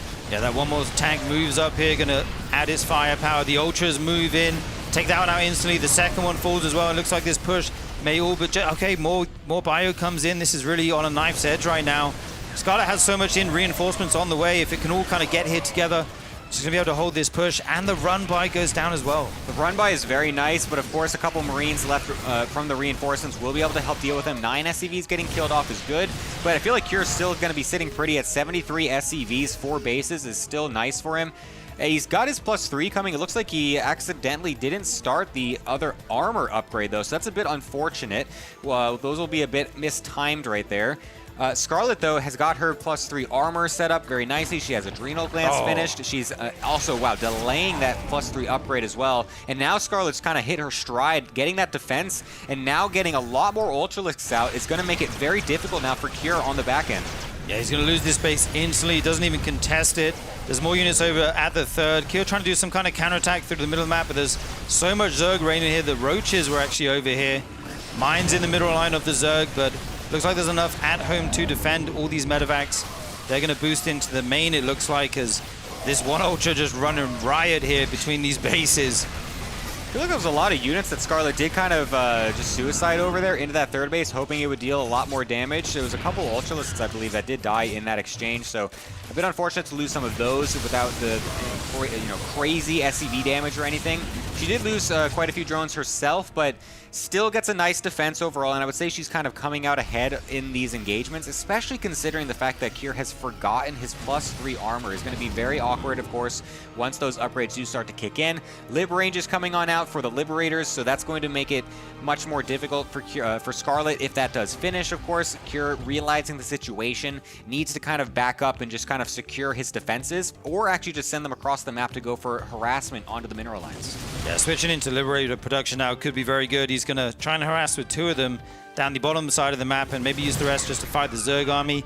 At some point, you'd like to add in some Corruptors to deal with those. There is a good amount of Vipers on the field at the moment as these guys fight for the air, but another attack comes in. The CC forced to lift instantly. A lot of these SCVs may fall here as they evacuate. The Bio kiting as best as it can, trying to focus down these Ultras as they barrel forward through the depots onto the Bio. A lot of them actually getting shaved off, but the eco damage here is huge for Scarlett. Yeah, 21 SCVs, and that's going to go up just a little bit as well. The Ultralisk still not dying, and that's going to be it. Scarlett comes out with a 2-0 against Cure in this match, denying that TVT in the upper bracket like we kind of expected to see. Very surprising result, but very impressive one. That was just straight up from Scarlett. No random cheeky stuff. It was really good play. 2 different styles as well felt like she was really in control throughout the entire series, outside of that one little mishap with the double medevac drop, finding 24 drones. Felt like Right. she had control of everything. Yeah, apart from that, it was perfect. That was a really wild moment, by the way. I never expected that drop to do that much damage. Yeah. But this is awesome. We get an interesting upset, and we get 2 more TVZs, Gemini. Oh, that's just exactly what we want to see. That is what we want to see. Literally, that's what we want to see. No TVT just yet. Yeah. Still possible. I though. was curious, though, if Clem would have actually played Protoss in the TVT there, especially since he has kind of dumpstered Cure in that PVT. So that would have been kind of cool to see. But anyways, it's going to be another TVZ, Clem versus Scarlett. So one of the foreign hopes are going to make it into the playoffs in this very foreigner-stacked group. Yeah, 3 of the 5 of them, in this one group. Yep. That's the way it goes sometimes. That's the way Gemini picks the balls. That is how I take those balls and use them to influence this bracket. Yes, exactly. Yep. Okay, speaking of influencing, check out the YouTube guys, Revive SC2. You get all your spoiler-free VODs. You get stimulating, intelligent conversation in the comments. So true. What else do you need? Nothing is more wisdom-inducing than going through some YouTube comments, man. Yeah. Go follow us over there. I don't know, go subscribe, all that stuff. It's going to help us out a lot to get us into the algorithm. We're going to go to a short little break. We're going to go into the next match in just a little bit. Stay tuned. More RSL coming on up.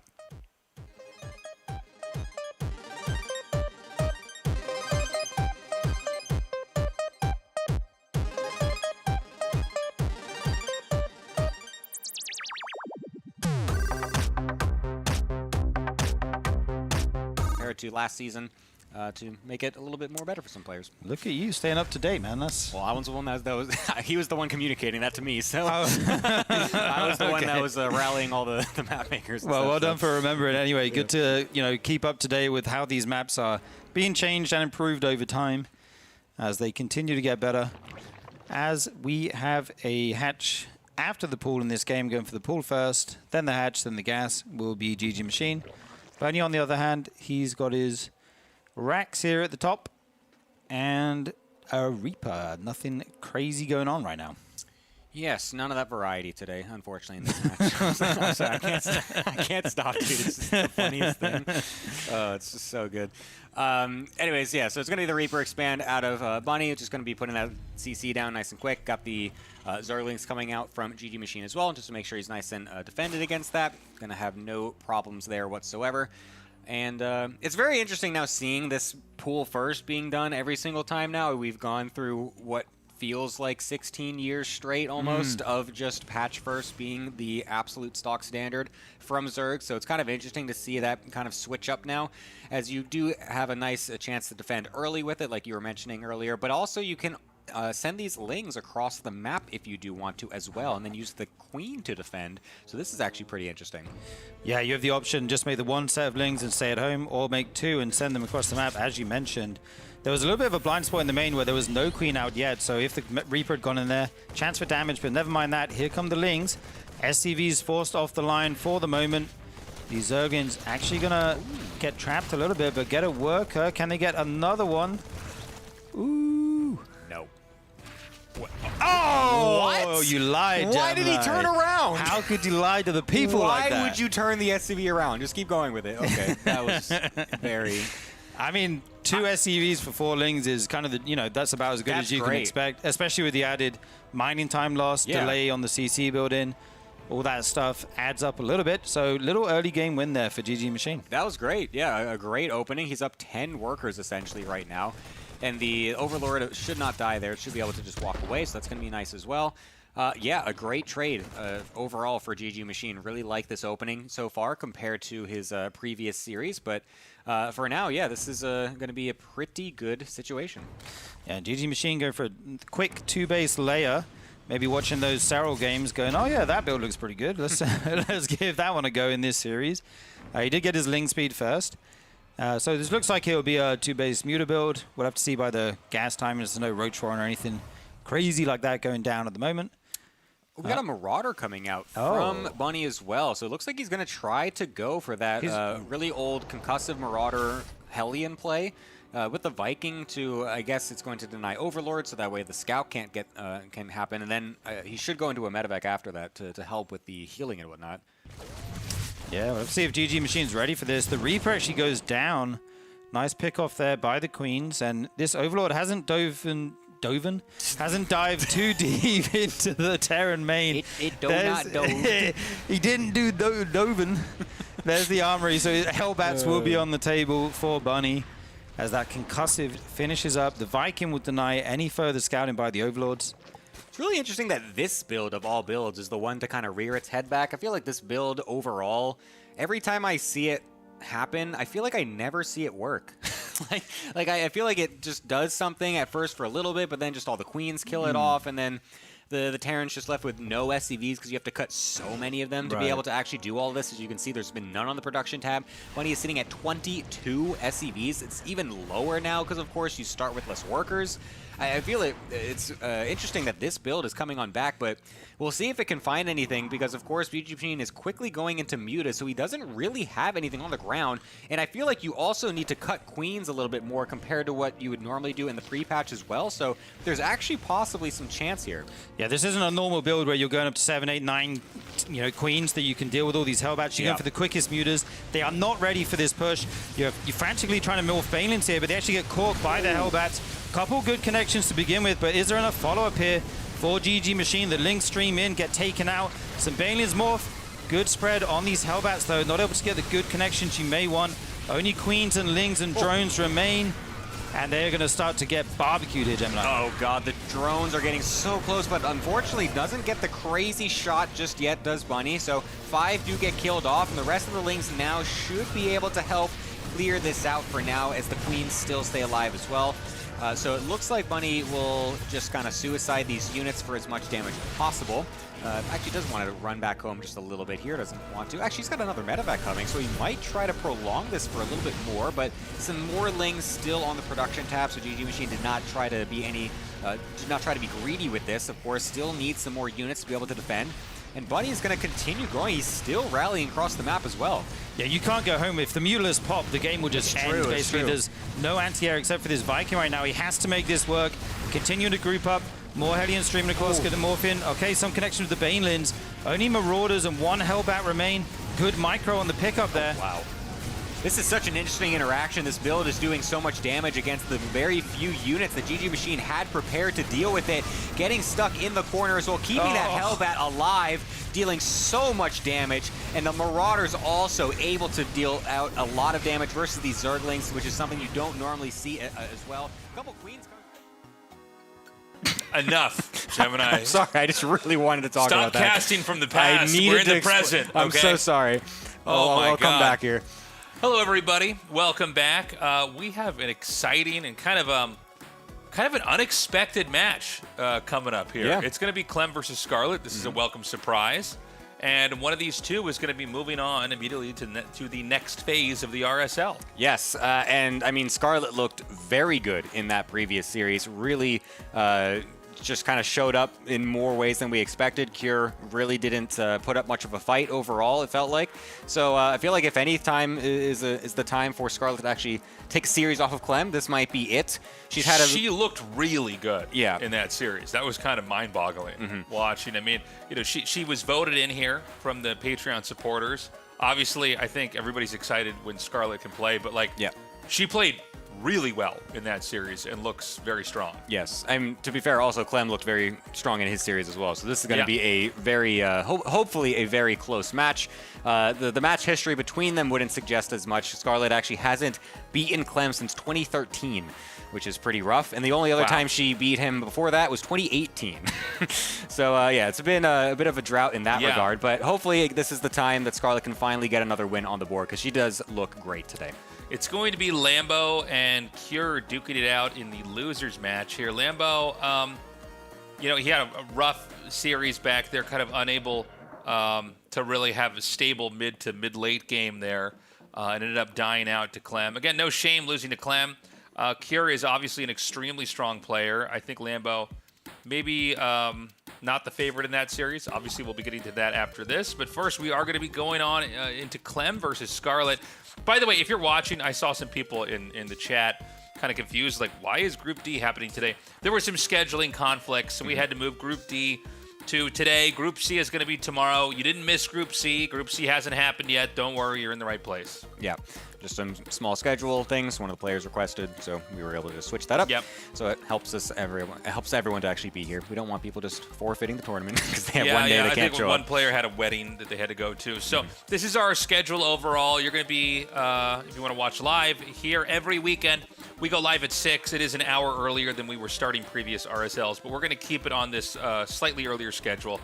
I think it makes a little bit more sense for us over here. Of course, the grand finals of this RSL is going to be at BlizzCon. Oh my God, it's sick. We've been so excited to announce this for a while, guys. So if you're there, me and Artosis are going to be casting that. Be sure to come and say hi.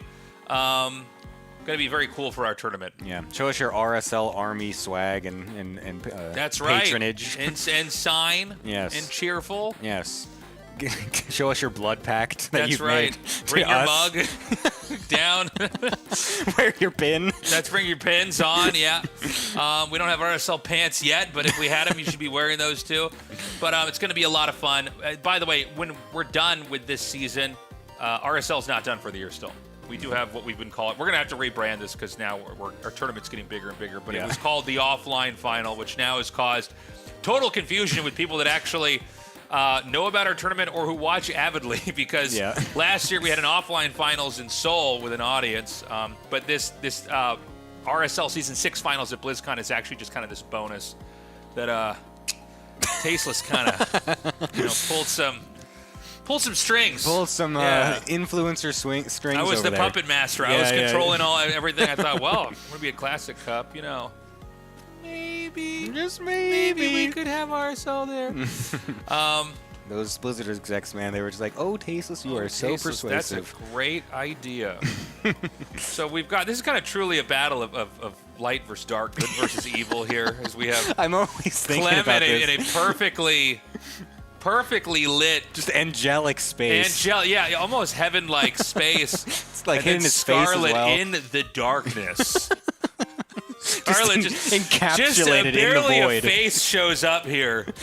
This is the God. last thing you see before you lose a TVZ right now here. We're going to see, all right, light versus dark, Clem versus Scarlett. We're going to go into this match now. And let's see what happens. Again, this is kind of it's funny. I've cast like every imaginable StarCraft matchup with all the big players. Not this one. You've never casted Clem Scarlett. No, I don't think so. Really? No, oh, wow. That is no. pretty crazy, actually. Because Clem wasn't... That's true, yeah. Yeah, Clem... Well, first of all, Clem couldn't compete right. in a lot of the big stuff because he was just too young. It was I think it's like a law in Europe or something. Or or even WCS, is, I think, when it was around, actually had a thing. You had to be at least like 16 or 17, I think. 16, I think. But I thought that was because of some rule in Europe. I could be wrong. Sometimes Europe makes a law and they're influential enough that it'll influence... what other people are doing. But yeah, there's a period where Clem was too young or he wasn't at the tournaments that I was at. I would cast one but not the other. And, these are really two players from two very different eras. Right? Scarlett, very old school. Has always, kind of been present, if you're in the, I guess you could say the RTS community, the competitive scene. There's a lot of players that, were competitive, but, they still maintain friendships and social lives with the players that are very active. But, she's kind of viewed as, someone who truly understands the game on a level very few people do. And RTS games in general.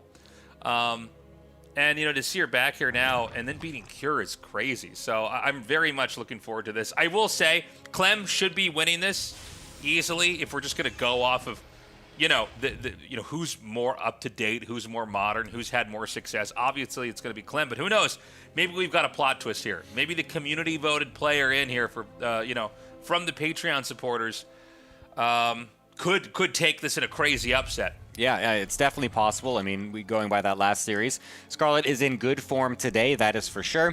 Looks like she went for a pool first this game as well, so going into that same build she did earlier, but then doesn't go for the early lings, just uses it for that faster queen and just other Zerg things that I'm not entirely sure, because I'm not a Zerg player, but yeah, it helps out somewhat. She's got something mapped out here that makes it very good. Of course, the queen is really good to have against the early Reaper and everything, so that is going to hopefully do 0 damage from Scarlett's side. You don't want that Reaper doing anything, but it looks like Clem is just going to go into a factory back at home as well to round everything out on his end. We'll see if he goes for that 3CC or if he goes for a fast starport afterwards.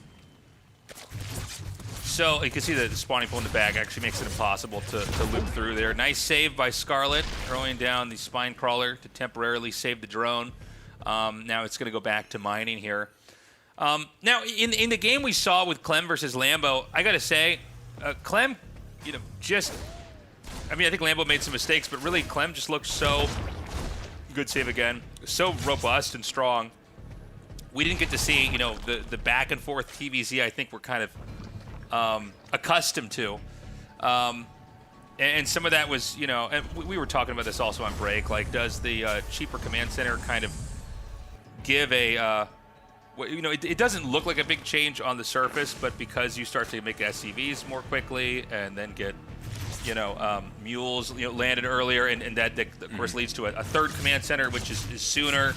Does that, it's like compound interest, right? It doesn't look like a lot at the start, but then as the game expands, as the asset grows, it really starts to kind of take on a crazy gargantuan shape and grow really quickly.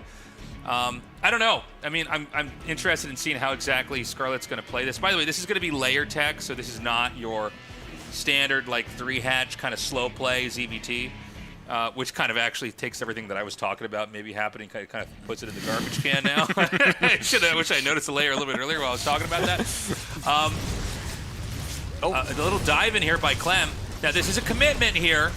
The question is, can you get enough drones? 4 is already a lot, and I think we're going to see 5 or maybe even 6.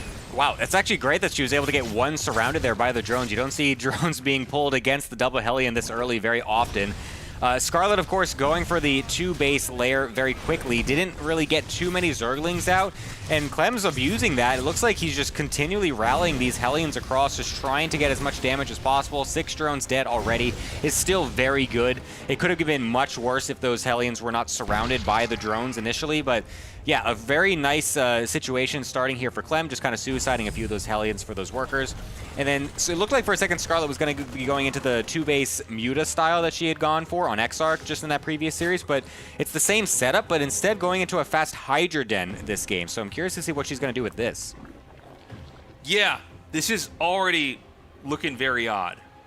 I'm very interested to see what kind of game we're going to have. Super fast here. Lurker Den. Yeah, so this looks like a Brood War build or something like that. This does not look like anything from StarCraft 2. Now, I don't know if this was prompted because the drones were killed. I don't know about you. When I see a quick layer like this, I assume it's going to be fast mutas. Yeah, Which I don't know how. Yeah.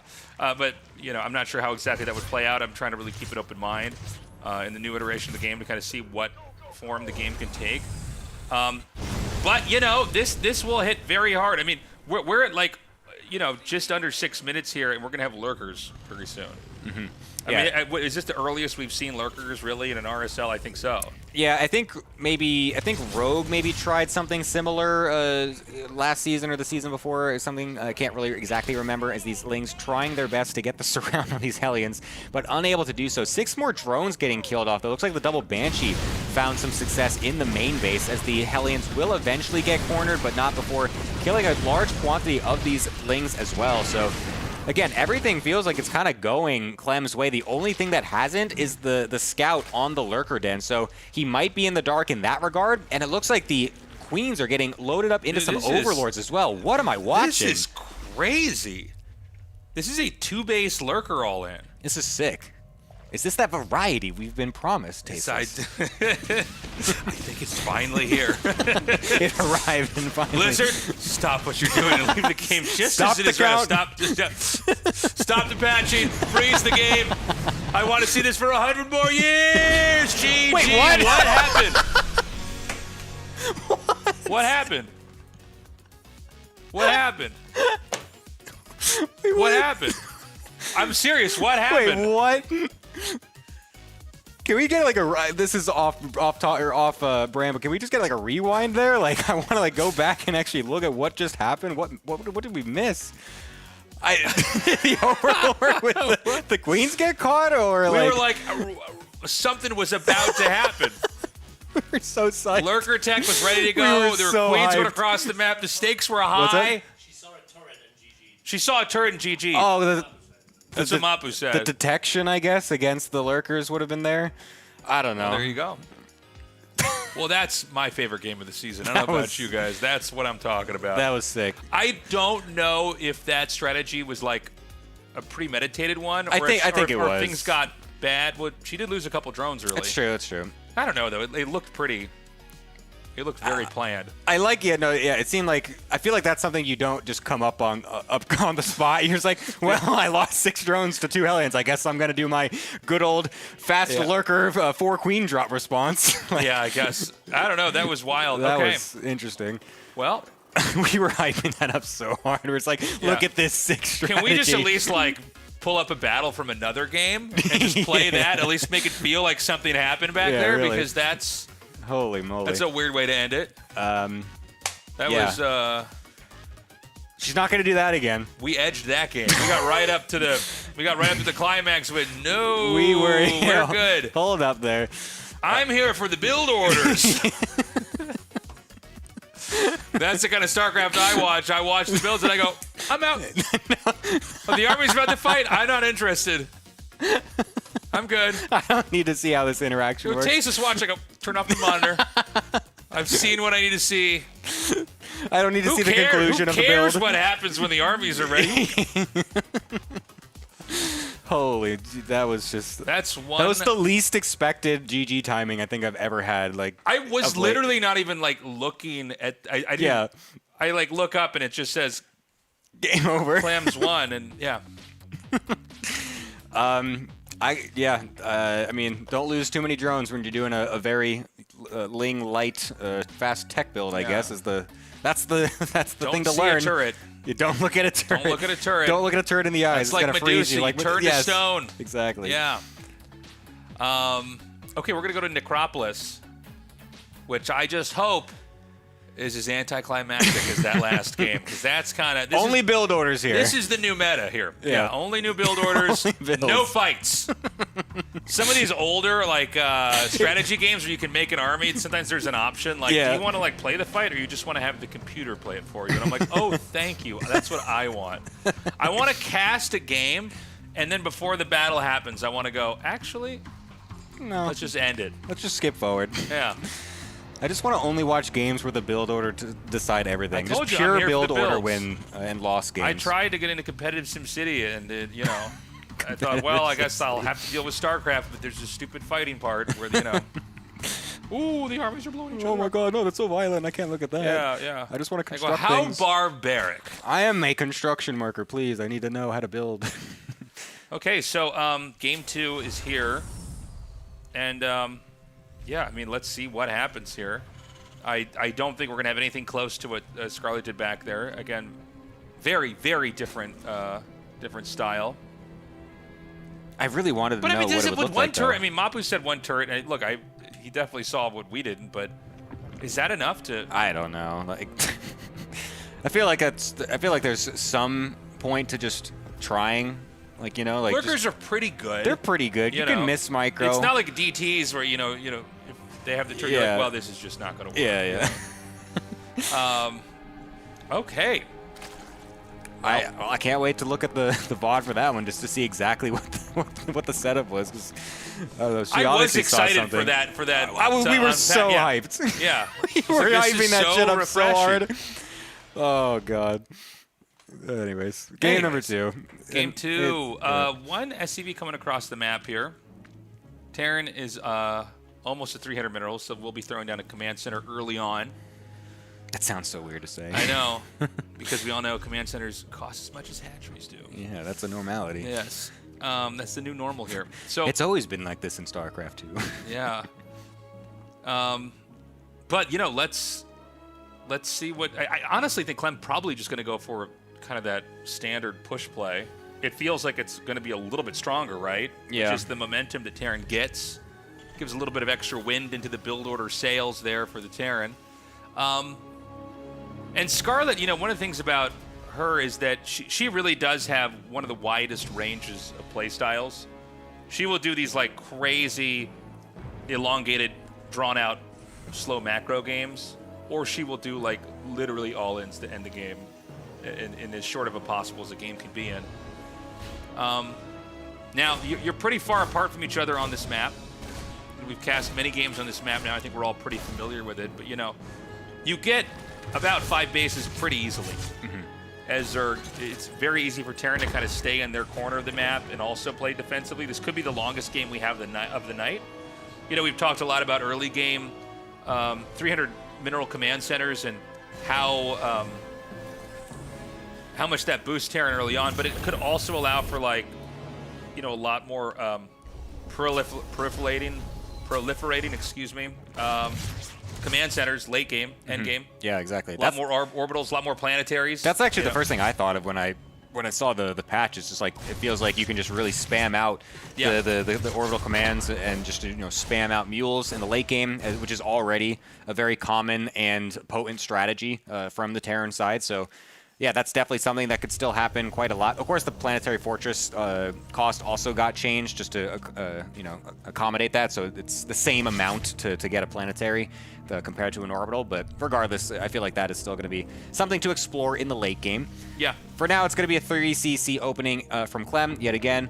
Didn't do that last game, but it did it in the series prior, so was able to use that faster 3rd CC timing in that series. Now we'll see how it works in this one. And Scarlett's not going to be doing any of that 2-base lair stuff this time. Going for the fast lurling speed, 3rd base as well, so changing it up compared to the last game. Yeah, very, very different game. A lot more of a recognizable game, I would say, here from Scarlett. Although, you know, there's still plenty of time for this to take some pretty crazy turns here. Once again, the Hellions are going to get in. The drone blocking, you know, this is always very hard to do. Honestly, I thought he would actually get more workers in this, but only 3 drones were killed, which is actually, you're probably going to be happy with that. As they're obviously less is better, but to kill off, to only lose 3 and to basically diminish the Hellion count, it's pretty big. Yeah, it's not bad. Of course, he did lose some lings, or she lost some lings as well on the defense, so was able to shred those off as Clem. So it's going to be, I feel like probably an equal trade overall. Maybe a little bit favored towards Scarlett, but the extra couple Hellions not getting too much extra definitely does help Scarlett as well. 10 more lings getting made to make sure that no more of these drones do get killed off as the lair does get started. Looks like Banshees are also going to be the play yet again from Clem. Those did really well last game, so we'll still go into them this game, even though it's not off of the fast 3rd CC last game, just kind of getting them a little bit later this time. So yeah, we'll see how much damage these ones can do, as Scarlett will be getting basically no heads up that these are coming, just a few seconds worth. Okay, Banshee's going to come in here now, clip 1 drone. The 3rd CC being landed, and the fact that there's been more Hellions made. I mean, basically, Clem wants to just kind of keep the Zerg defending because that, you know, ultimately keeps the attention away from the command center, right? You basically have to be back here trading lings out to keep drones alive. And so this is all going to be kind of factored into the big push that will be coming here from Clem. He's getting his extra barracks set up. He's got his 1-1 just now starting as well, so he's going to start to ramp that up on these 3 bases as fast as possible. The 4 Hellions still trying to do whatever they can, of course. The double Banshee's going to actually find the Queens outside of the Spore range and with no Overseer ready just yet, but Clem doesn't want to overextend onto that, of course. You don't want to just lose these Banshees for nothing. Don't want to just try to go onto a couple Queens when the Overseer could easily pop. So just going to keep them alive. It's better just to keep these units alive as a threat than to just suicide them for damage as soon as possible. If there's an opening that you can find a little bit later, especially once the rest of the army starts to find its way onto the map, and then you can really keep a lot of these early game units alive and just suddenly be attacking in like 3 places at once, it becomes much more potent to get damage later on in the mid game. Okay, 1-1 upgrades on both sides. This game is just going to kind of, I think, build up more and more and more over here. And I think it might actually be Scarlett who will have the first opportunity to attack. A lot of times when you go for Lingbane Hydra, that does seem to kind of lead into a situation where really the Terran while they're still trying to accumulate all the necessary pieces of the puzzle. You know, Zerg's already going to be on 5 bases, soon to be 6. I'm sorry, 5. Sorry, 4, soon to be 5 here. Yeah, you're kind of able to activate yourself a little bit more quickly, right? Lings and Banes, you know, you can dump money into that, and then basically behind that just have Hydras and kind of hit and kind of refill Ling Bane behind that.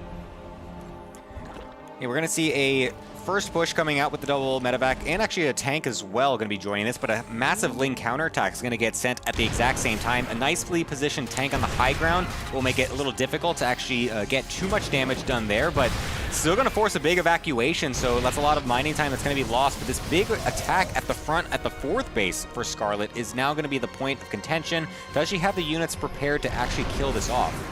Yeah, it's another one of these pushes. It's basically hitting the Zerg, where the Zerg has to wipe this position out. Clem going to send some Hellions around to the side, try to come in here and maybe kill some workers if possible. It's going to be just creep tumors for now. This hatchery's getting very low, and so are these Queens. The Hydras were not quite ready there. Of course, the Hellions kind of drawing some attention from Scarlett. As I said earlier, if you can keep those alive and then use them with the actual push, it makes it very difficult for the Zerg player to decide where they want to send their units. And for now, it looks like Scarlett's able to defend this 4th base and will be able to kill off the tank, and that's going to make it very easy, of course, to then push the Marines away. So a nice defense overall from Scarlett, as a couple Marines will just find some of the leftover Lings that were doing the counterattacking, and we're going to be pretty evened out. Did she lose any drones back there? I don't think so. Okay, she's got a healthy 85 right now. Yeah, her drone. I was going to say her drone count's really quite high, and it's. I mean, honestly, if you just take damage on the hatchery, that's totally fine. Yeah, that's the best of all the possible types of damage you could take there, right? The hatchery's going to heal, and you can still return resources to it, still produce out of it.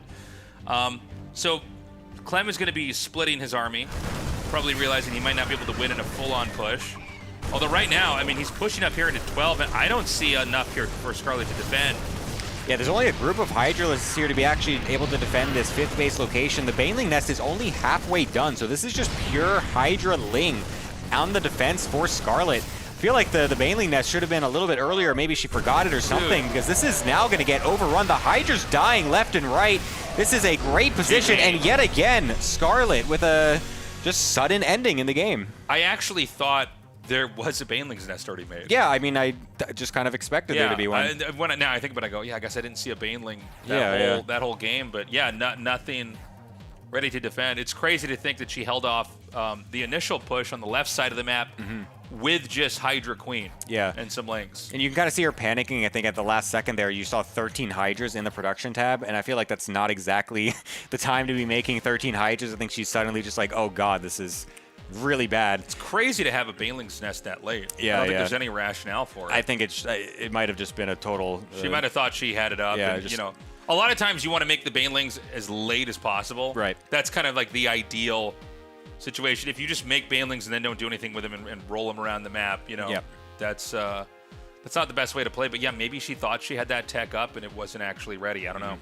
Been unfortunate for Scarlett, of course, considering the fact that she did so well against Cure in the series prior. It's a bit unfortunate that she kind of bowed out there so quickly to Clem. But she's not out just yet. Clem does find his way into the playoffs, as we expect.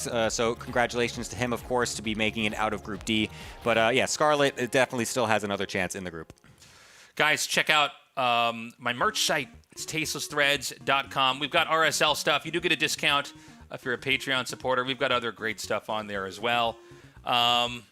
Yeah, we would, any way you want to support our endeavor here to bring the best StarCraft 2 league that we can bring here, we would love to take your support. So yeah, check that out, tastelessthreads.com. And we're going to be going to a short break. When we come back, it's going to be the losers match to see who will be eliminated here in the RSL Group D.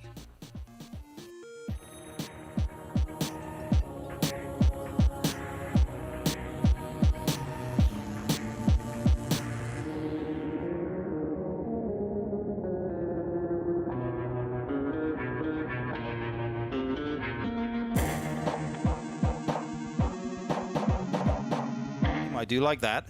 We have some variety coming out of him in his build orders. Variety. I love my variety of slightly different building times. Yeah. It does matter, though, for Zerg a lot, but yeah. I'm trolling. It's funny. Yeah. So yeah, I agree though. It's good that he has just kind of got different stuff up his sleeve. Yeah. Because I feel like a lot of times some of the up-and-coming players, they might kind of just default back to certain styles, like one kind of thing that really works well for them, where they can't really, mix things up. But it's a good sign when a player is able to just have a couple different, very slight adjustable early game build orders that can just kind of min-max certain scenarios and just be keeping the other players already on their toes. Because, like I said, generally when a veteran goes against an underdog, they kind of maybe are expecting, okay, this is kind of like a one-trick player, most likely. They're not going to have a whole lot of different variations. So the fact that GG Machine is able to bring in all these different things already makes it very difficult to play against him in some of these professional tournaments. Yeah, I'm just thinking about the fact that he's gone pool first and sent 4 Lings across the game. Across the map each game.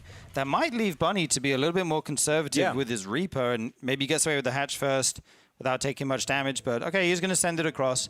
I mean, Hatch first can deal with the Reaper as long as the barracks is at home just fine. You do have time to get the Lings out, which buy time for the Queens to come out. So nothing's changed there on the new worker start. It's only when they're proxied or something like crazy like that. Okay, but it is a bit of a longer wait to get the Queens out. Yeah, it does need to kind of hide the Lings and the drones for now, and we'll just kind of lose one off the rip. It needs to make sure that that drone does not get killed off, especially holding some minerals would be very unfortunate. Everything counts at this point, and he does lose it. Doesn't even return. That's very unfortunate. Everything does count. It's more impactful if you get a kill like that in this patch compared to last, because of course you have so fewer workers. You know, just losing even a tiny bit there is actually going to make a pretty big difference. So pretty unfortunate that GG Machine loses that there, but again, it's not going to be the end of the world. We'll see what he actually wants to do on this mid-game here. There's also the emotional damage. The emotional damage. Losing a drone to the Reaper Gemini. Important factor, yes, indeed. Oh, it gets in your brain, man. It feels bad. Those damn Terran players style on me with their Reapers. They're so slippery. I know.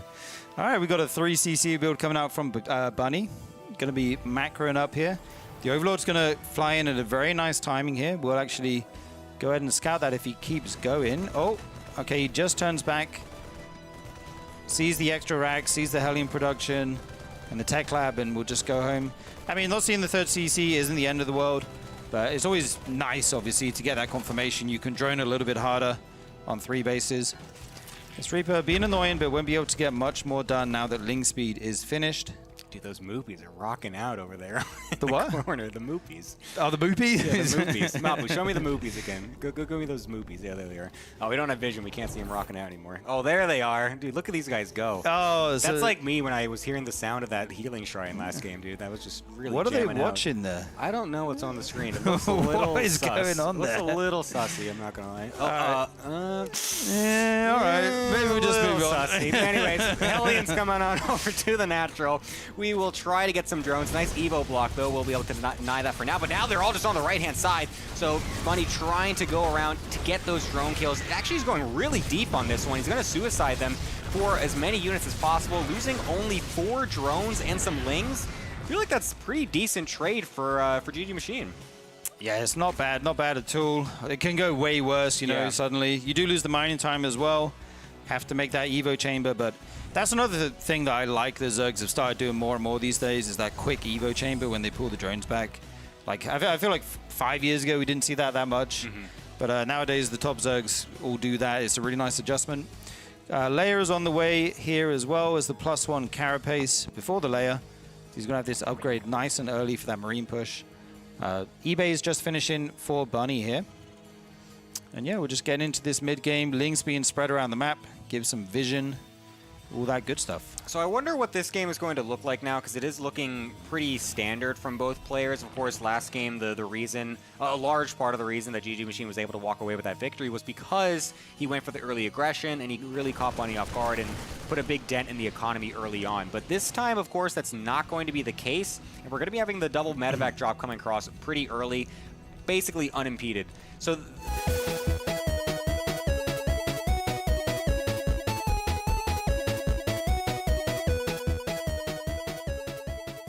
Welcome back, everybody. We're going to be going into yet another TVZ. It's just going to be TVZs all day today. It's TVZ night, baby. Yes, Let's indeed. go. You are very excited for this. That's Loving very it. nice. But yes, it's going to be Cure versus Lambo for our elimination match. One of these two players is getting kicked out of the RSL. Lambo had a great season last season. He was it was his first time into RSL, and he got he got top 4, I think, right? He got top 4 last season as his first season. So to bow out so early in the group stages would be very unfortunate for him. I know he's a little bit disappointed in the groups and getting so many Terrans and everything, and then the patch coming out a couple days beforehand is a bit rough. I remember at Home Story Cup as well, he was saying how he just seems to always get Clem in everything recently, and that was even before the RSL groups got picked. So that was just like I think we had picked the groups ourselves, but we didn't quite release it yet, I think. And then I saw him say that, and then I was like, oh, so sorry, Lambo, but he got another one, another versus Clem match. I'm so sorry. Yeah, Clem's pretty tough to play against for anybody. I mean, just so strong, and especially on this new patch, he's looking very good. Both these guys, I feel like, didn't play up to their best level or what we're used to from them in their first series of the day. Lambo kind of bowed out quickly to Clem, and Cure, same thing with Scarlett here. So hopefully they can find their groove, find their rhythm in this next series as we jump into map number 1 on At Eternity's Edge.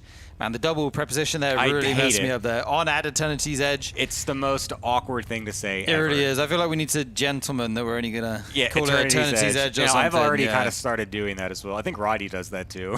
Okay, I'm down. We can do that. Just get this at out of here. We do not need prepositions in our map names. Thank you very much. Yeah, so we're on Eternity's Edge. There we go. That sounds good. That sounds good. Flows, Eternity's Edge. That actually sounds cool. That's the best map name ever, Gemini. I love this map now. Yeah, Eternity's Edge. That sounds cool, actually. That sounds kind really of badass. sick. Yeah, the edge of eternity. But otherwise, it's just At Eternity's Edge, and it sounds really awkward. Yeah. We should just start saying the LE after every map name, too. Why don't we? Oh, yeah, just make these as awkward as as possible. Just, yes, let's go to At Eternity's Edge, Ladder Edition. That's map number 2. Yeah. All right, well, anyway, it's going to be another 2 racks here by the looks of it from Cure.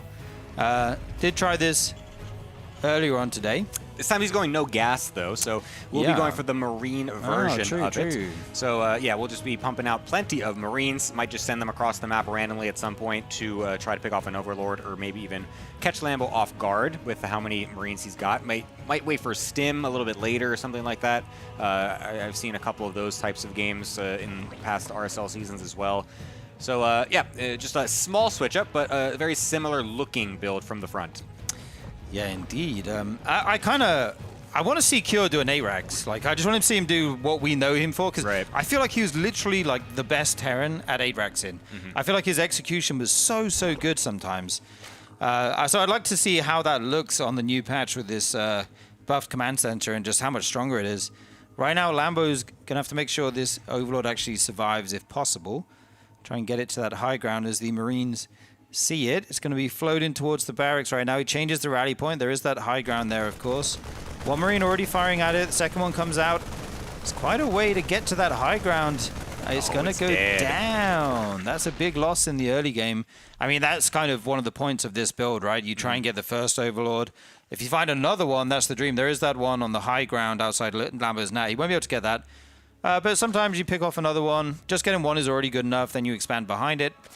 So I like this so far from Cure. Yeah, he's going for a 3rd Rax already as well, so it looks like, yeah, he's just going to kind of follow this up with a very fast stim and just try to get as many Marines out as possible in this early game, and then just kind of send those across the map as fast as possible. He's actually going really far with these initial 3 Marines, seeing if he can maybe catch a transferring drone or something, trying to get a fast 3rd base, or any Lings trying to go a little bit too far or something like that, but won't find anything. Just met with a couple Queens, and we'll go on back home to keep those alive for later, since he does want to ramp up for a push.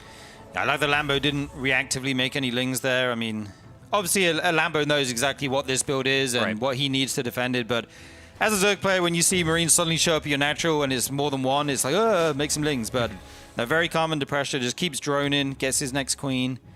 Going to be just building his eco up. We see Stim on the way. It's going to be that 3-rax, as you mentioned. You can get an absurd amount of Marines with this. Yeah. And then eventually you add your You can go for a medevac-less push. Right. And then eventually start adding in your factory and starport tech down the line. Very quick quick Evo and layer here for Lambo off of 2 bases at the moment. You're getting a couple of gases as well and a Roach warning. Okay. So is this going to be kind of similar? Because I know Rogue was kind of doing some of this fast 2-base Roach, and then like speed, you get fast Roach speed, and then you can actually go across the map with a lot of Roach Ravager as well. I actually remember a specific game that was basically this exact interaction where it was like the Mass Marine opener, and then I don't remember who it was exactly. It might have been Cure, who just tried to like attack into Rogue, who was all-inning him with this 2-base Roach Ravager build. Do you think it might be something similar to that, or is he just going to do something kind of different? Well, let's see how fast the Roach speed is here. Yeah, okay, it's instant, so he definitely has a lot of aggressive potential here. He's got all 4 gases, so he can morph Ravagers at the front. And this +1 carapace is so fast, and it's so good into the build that Cure's doing, because he's making nothing but Marines, and they don't have any upgrades. So I mean, if he can get a decent Roach can out, they're going to take less damage from the Marines. They might just be able to clear this up very, very well. And then the counter pressure, the counter hit with the Roach speed could be very potent. Cure now adding his own eBay and factory, as Combat Shield will be finished for this push. Yeah, everything's coming across on the left-hand side, trying to dodge out the watchtower and any of the other things that might scout down the middle of the map. So he's coming from the left-hand side. First scan gets thrown down to kill off some of this creep. There are some Roaches waiting for this push, so Cure doesn't want to go too far forward with this right now. I think he's successfully identified what's going on and realizes that he doesn't need to actually just go all in with the stim timing. He can just walk it back home. It's not like you wasted anything by making this many Marines. You're going to be making all these Marines eventually in this game anyway, so no point in just suiciding them for nothing, as he sees that there's no 3rd base getting thrown down. Yeah, that was absolutely the right choice, by the way. If you fight those Roaches, you will lose all of those Marines. And we know how good Lambo is at that morphing micro. So man. true. Saving yes. those Egg Morpheus. Ravagers, Egg Morpheus. He would save every Roach. And then, I mean, yeah, he is doing the all-in, by the way. He's just making nothing but Roach Ravager right now. Good position at the top of the ramp here. The Roach is on move command. He actually loses a few for nothing right there. And there's no high ground vision with this, so he's going to take a few hits as he moves up the ramp. He has a bunker just behind here at the natural as well. So can Cure hold this? Let's see. Stims forward actually through the bios and is just going to try to jump on top of this. Kills a lot of the Roaches in the front very nicely. If you can kill all those off, then you can start to focus fire those Ravagers. Gets one of them. Another one is very low. You can't morph those things into eggs, so might as well get those targeted down as fast as possible. I love the Contaminate on the tank, trying to make it very difficult. And this bunker also just really far forward, meaning that no SCVs can be used to actually defend against it. And now it's just a couple Marines and the 2 medevacs, with this Tech Lab also getting killed off. I feel like Lambo's in a great position right now. Yeah, this is looking so strong. There's only Marines here, and these Roaches have +1 carapace. They take very little damage from them. A couple Medevacs joined to help, but the SCVs have to be pulled already, but the Roaches can kite these all day, drop the bios as they retreat. SCVs starting to fall in huge numbers here, already 15 going down. Egg Morph! Egg Morph! He did it! He saved it! He's got 1 HP! That's crazy! He's so good. That tank as well is very late to the party, of course, because the Contaminate delayed it for so long, and now Cure is just sitting here with nothing. Just a few Marines and a couple Medevacs that can't even really heal anything. That's going to be a GG from Cure. Lambo with a very quick game number 1. Forget whatever the YouTube title was going to be, Ziggy. Egg Morpheus is back, Egg dude. Morpheus has returned. He did the meme. He did it. He morphed that egg, man. He morphed it. You And see, it was a sick what morph. a clutch morph, dude. Oh, so He was clutch. not winning that game if he did not morph that singular When you're in the clutch Roach. like that, you just got to morph. He's got ice dude. in his veins, Said it's brother. morphin' time. It's morphin' time. Oh my god, we should make a movie about that. I think they did, didn't they? That was the joke. Whoosh. Anyway, Whatever. just to talk about the builds one more time, I think Lambo's build, like what Cure did, is literally the worst thing you can do against that, which is a very late factory, just mass Marine build. Because you're making mass Roaches with +1 carapace, it just plays into that mass Marine style so well.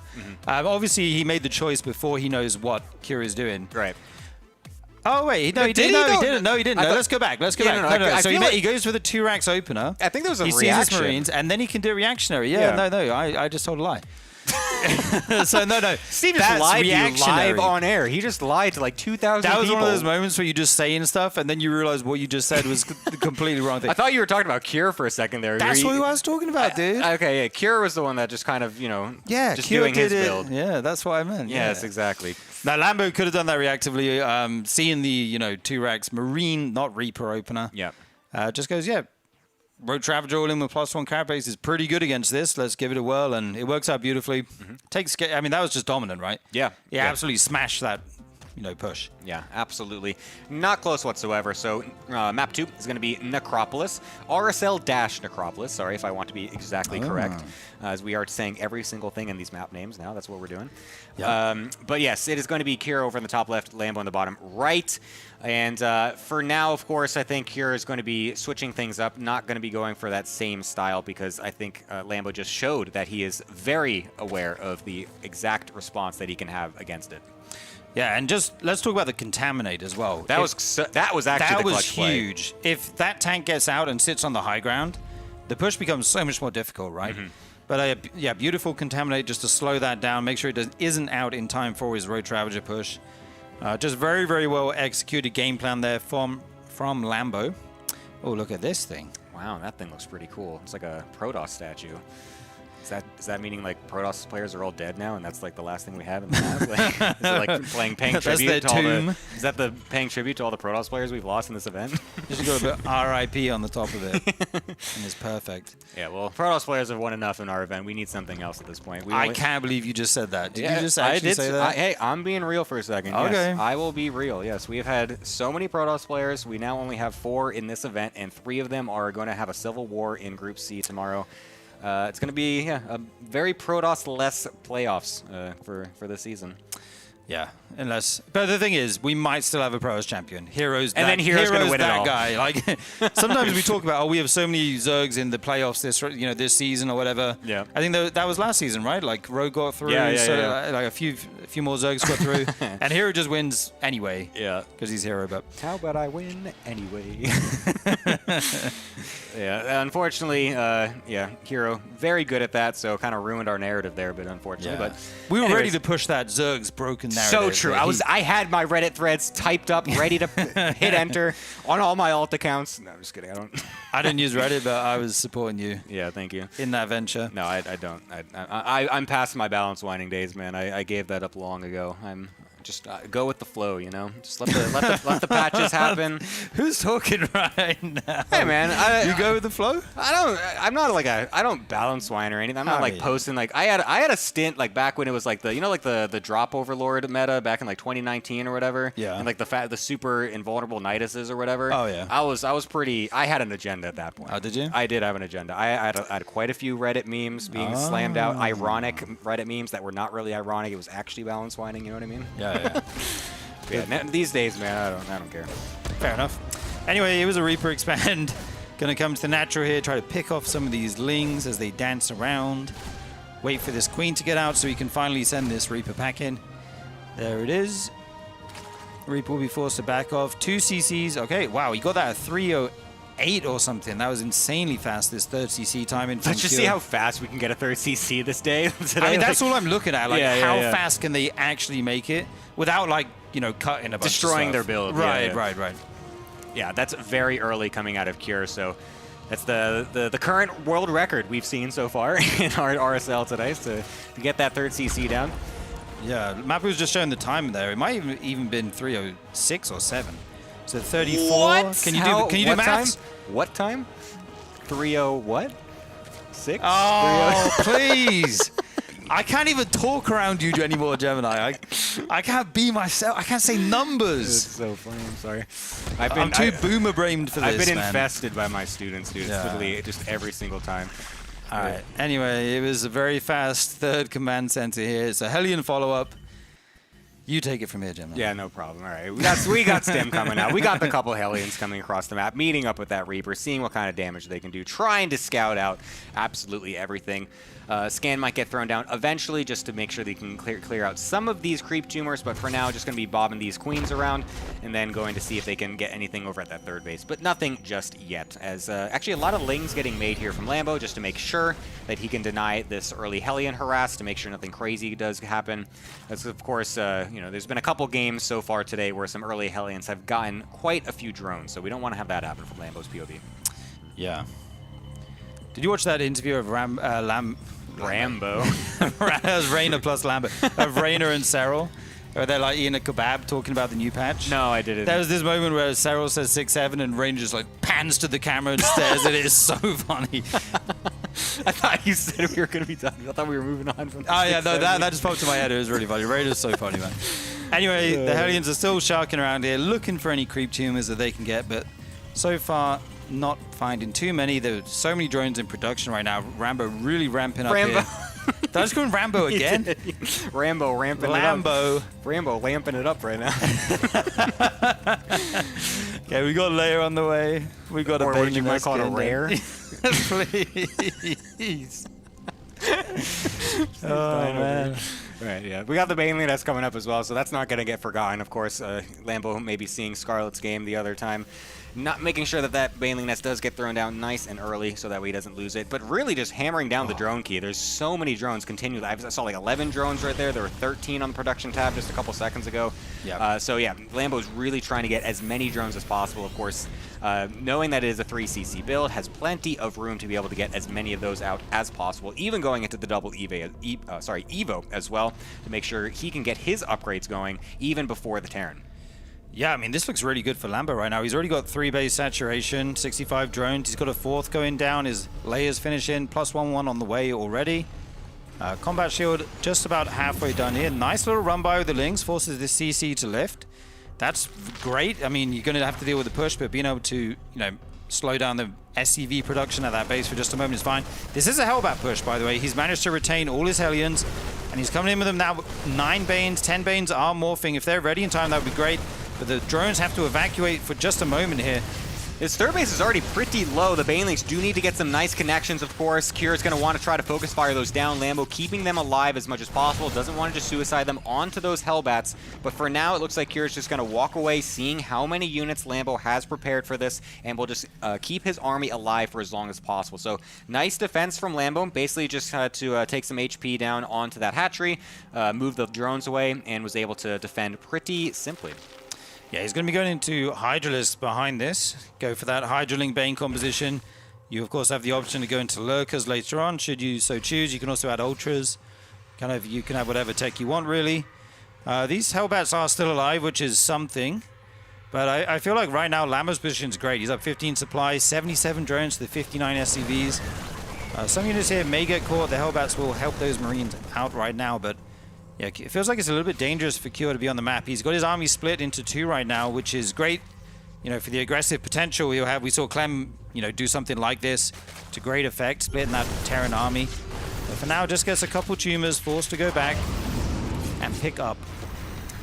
Yeah, so he's going to be just trying to do as much as possible with these drops. Obviously, the exterior bases are the targets for now, but Lambo continually being on top of where these drops are getting placed will be able to deny them for now. The other attack on the left-hand side is just kind of waiting around. I think it's just it was waiting for a medevac. I think it did just kind of join up there to make sure it's got some healing onto these Marines. So we'll be able to start doing that now, and of course, be able to lift them up if they need to, in the case of an emergency just like that. So he's able to keep as many of those alive and then just kind of suicide those Hellbats, since those are pretty much worthless at this point anyways. You don't really need them at this point in the game. And now the units over on the right-hand side could potentially kill off this side base over here into a nice position with these Marines, but plenty of units yet again from Lambo. Yeah, his Hydra speed is just finishing up, so these medevacs do have to be careful not to get caught by those. And he started his 2-2 instantly, by the way, Lambo did, so his upgrade timings are very, very fast here. The 1-1 just finished up for Terran. He's now going into the Widow Mine upgrade as well. Again, 3 more racks, an extra CC going to 4 already, so we may have a longer game on our hands here, which I think is really good for Lambo. I think he's very good in these late games. And just look at the supplies right now. He's so far ahead in supply. The army supply better, the worker count better. Everything looking good for Lambo at the moment. And his 2-2 is going to be way ahead of Cure as well, so he's going to really be able to hit a very nice timing once all this stuff does kind of come to fruition. He's basically going to be maxed out in just a moment here once he gets another Overlord set up. And he's really getting a nice position on this map. He's got everything over on the right-hand side ready to do a counterattack on that 4th base. He's got his main army on the left. He's got the watchtowers set up as well. He sees that medevac in the corner. So he literally knows basically everything going on the map right now, except for this one medevac on the left-hand side. But again, that's not really that much. It's just one medevac, so it's not going to be the craziest amount of damage potential. And his army's basically right there anyway. Can deal with it very easily. Yeah, denying the 4th base for a moment there does Lambo. The mine shoot. These Lings are all going to die. I think they're trying to hold the Marines in place for the Banes, but not quite able to do it. Ooh, will he focus by the Banes? Okay, one of them goes off, but these Marines will get back to that tank for the moment. More Ling Bane coming in from the other side as well. A lot of Zerg units dying here. Yeah, Lambo really did try to chase that. He tried to overextend with that Ling counterattack, trying to go for the wraparound with those as well on the back end, but unfortunately unable to get that. So kind of an overextension there into the easily defended position with the tanks and everything from Cure. So it's a bit unfortunate for Lambo that he wasn't able to find that, but still, delaying the 4th base for a decent amount of time is pretty good on his end. We'll be able to deny this drop on the left-hand side. The one on the right also hasn't really done anything, so that's not like a game-ending move from Lambo or anything. He didn't just suicide a ridiculous amount of units. He'll still be totally fine, just not really able to find that punch that he really wanted. If he was able to catch those Marines in a much more efficient way and not lose so many Zerglings while trying to do so, there was a chance that he might have been able to actually snowball that into a victory. Yeah, and his Hive's not the fastest possible in this game, so I feel like he wanted to get some damage done with his first max out. Not like he had to and it was, you know, all in or anything like that, but it would have been nice. He is now going to go into the Hive, get Burrow, fill out the rest of his upgrades. He's actually getting +1 for the Hydras, as well as Overlord speed. 2-2 finishing up now for Cure as he starts to make a Ghost transition and adding 2 more CCs. So we may see what the patch was supposed to do here is Ghosts and CCs coming out. Yeah, this is 4 CCs. Okay, well there's the patch.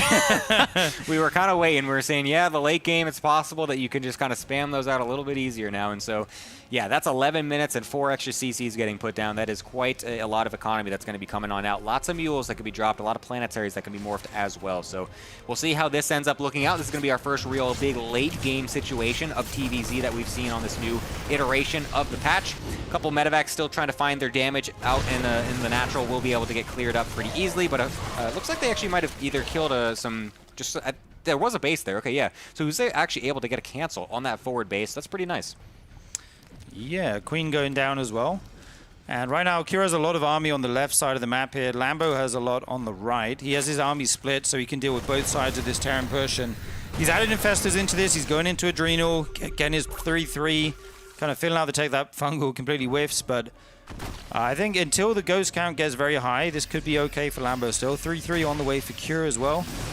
2 Ghosts being made at a time, and I think this is it. We're going to have the first proper late game TVZ of the night, Gemini. Absolutely. Strap on in, everybody. Get your popcorn. We are potentially in for a very long game here as Kira is really not trying to move out on the map whatsoever. He's just slowly trying to take these exterior bases. He's got his sensor tower set up as well. Oh, but huge bungle over on the right-hand side. Kira not paying attention to that location. And now the Banelings getting past the planetary, getting a lot of those SCVs and the planetary itself. So now Lambo can even just go on the left-hand side as well, as these units are clumped up into this little choke point right here. So those are going to get killed off, but a lot of Lambo's units trading out to be able to get this damage. But that's a nice first blow as the more Banelings still get even more SCVs. Yeah, 22 SCVs go down. The 1 CC went down. I mean, Kira has plenty that he can replace that with. These SCVs did survive. That's something. There is this base up in the top right of the map. I'm not sure if Lambo knows about this. I see a Overlord or Overseer going over to check that. Okay, so Lambo knows that Cure was trying to take that location, but for now the CC actually has to leave because Cure's army just isn't big enough to actually hold that base right now if he were to commit to taking it. Yeah, that was a very sudden engagement out of Lambo. Really good decision-making, just kind of noticing that Cure just kind of left his Marines all clumped up in that kind of forward position. So really good to just kind of strike at that one moment. Cure not paying attention, and that's really started to break the doors open right now. Lambo it looked like for a moment it was going to be very difficult for him to actually break through some of this defense that Cure was setting up. But now I feel like there's a pretty good opportunity now that this isn't a planetary on this top base anymore. It allows him to easily go in for yet another attack. Yeah, the Infestor's there looking for a big fungal. Not going to get it just right away this time. More Bane coming in from the bottom as well. Big flanks here. There's just so much Zerg flooding into this base right now. The Marauders tank a lot of Banes there. This tank's going to go down. The CC is on fire. That one Hydra might actually take it out if it doesn't get repaired. I mean, Cure's bases are just exploding left and right. Can he actually hold on here? Yeah, there's still units over on this right-hand side as well. It's not too many, so Lambo does need to make sure these stay alive. Of course, 2 of those being Infestors. Definitely want to keep those things in the game. But yeah, another great attack from Lambo, killing out a lot of the units, resetting the army from Cure, and also resetting the economy just a little bit. Not an insane amount of SCV damage that time compared to the first time, but still, being able to reset the army is what you want. Making sure that the ghost count can't get ridiculous, making sure the tank count doesn't get ridiculous, and then the Liberators as well. If he can deny that from happening, then it's going to be really good for him, because all 3 of those things are necessary for the Terran to make sure they can turtle up safely. Here come the Vipers, get those blinding clouds down on some tanks. The Banes run in, Fungal goes down on a small group of Bio there. So many Banes looking for something to hit on the top. Looks like they'll be content with just taking this base out again, rinse and repeat. More SCVs go down. This is starting to look like critical damage now for Lambo as he takes out, you know, a lot of the eco of Cure. He's down to 50 SCVs, frantically trying to rally Bio over to this central point here at the bottom of all these ramps, but there is not enough, and Lambo takes the series 2-0. All right, well, Lambo coming back to play in this series. Didn't really have anything to show versus Clem, but yeah, that was a very good set out of Lambo. I mean, it really kind of showed that top 4 form that we saw from last season coming to return here. And in 2 different styles as well. The first one being with that nice Road Ravager all in with the Egg Morphs. And then this one being the very solid late game macro style, just really taking no damage early on and then just using that to catapult his way to a very clean victory once he took those, you know, like 5th, 6th bases and then was able to continually deny the 4th from Cure.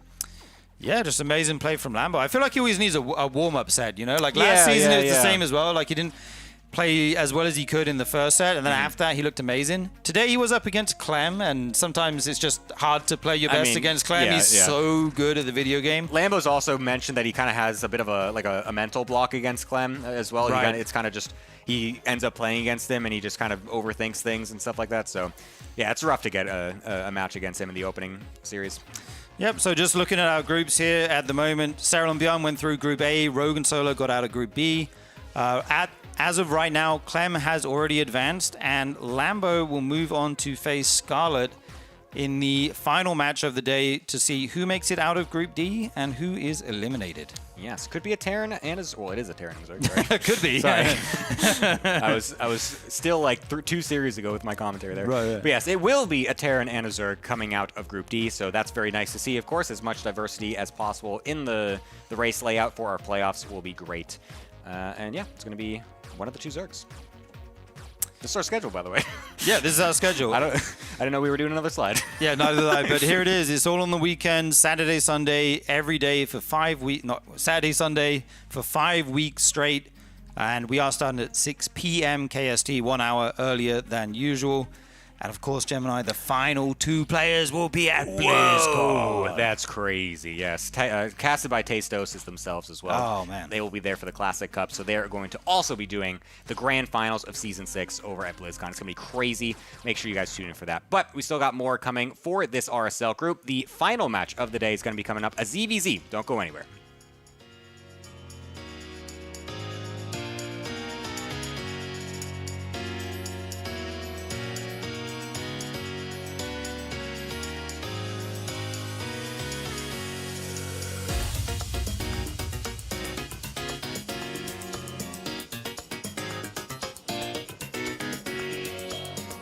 Though, because it's not always like that. Just because it has a CH at the end doesn't. It's the amazing English rule where it's never the same in every situation. Yeah, I'm not a fan of that name either. Oh my god. No, I've always liked. Well, we've talked about this before, but I've liked maps so they're a little bit, you know. Yeah. They got to stick around. Lost Temple was a good old map name. It was you could remember that. Yeah. Hunters was a good map name. Frost. Very Metalopolis solid. was okay, I thought. Yeah. sounds a little goofy when you think about it, like Metalopolis. Like, what does that even mean? Like, metal and then like a metal city Well, or it's like something? Necropolis would be like a city of the dead, right? Yeah, it's a city of metal. Yeah. Metalopolis. Hell yeah. Hell yeah. That was sick. The city of metal. All right, we're going to go to Old Sun Temple. We're ready to do this. Really nice white lit rooms here. Yeah. This is everybody clean the room. Korean, the classic Korean, nothing on the walls. No art room on the from wall. Beyond. Yeah. No decorations allowed. Yeah, kind of a mental hospital room. It's kind of like you're in the ward right now. The doctor's going to come in there with a clipboard. Every Korean apartment is just it's kind of these white wallpaper. Yeah. It's just nothing on it. Nothing no on design, it. no flavor. It's just white. There's something I've noticed because I've been to like a lot of apartments in Korea. I've got a lot of friends' houses out here, but it's not as I feel like as common to have a lot of art on the wall. Yeah. I mean, it's very evident when you just see all the player cams. All these players. Like, I remember Dark like tried to like do something. He like put one fan-made picture like behind him, but it was like misplaced and like really awkwardly put. And it's just like he had like a fully green door or something like that, which was really weird. And it just I don't know. He like tried, but it didn't work. No, it's or if you look at my stream room, it's like, well, clearly there's a 17-year-old boy that lives here. It's like posters on the wall, and like all my action figures and games are there. Solar still has the best room. Solar's got a cool house. Solar's got a kind of a. He's kind of mogging. He's got all a bit the of a pro gamers. He's got a little bit of a gamer temple going on there. Gamer temple. Yeah. He's got a gamer shrine. He's so got he a little prays gamer to the shrine. gamer That's gods. right. Yeah. It's the old Sun Temple. And that's the map that we're on for game number 2. Nice segue, Tasteless. Yeah, that's why we pay you the big bucks. Thank you. So Beyond goes for Command Center first. Yes. Looks like the 4-player map meta so far has been to go for that CC first. Did that on the, I think it was Fear and Faith was the other map that happened on so far today. Got a lot of 4-player maps this season, by the way. I think it's 3 with Exarch and then this one and Fear and Faith. So yeah, 3 different 4-player maps. That's the first time that's happened in, I feel like, that might even be ever.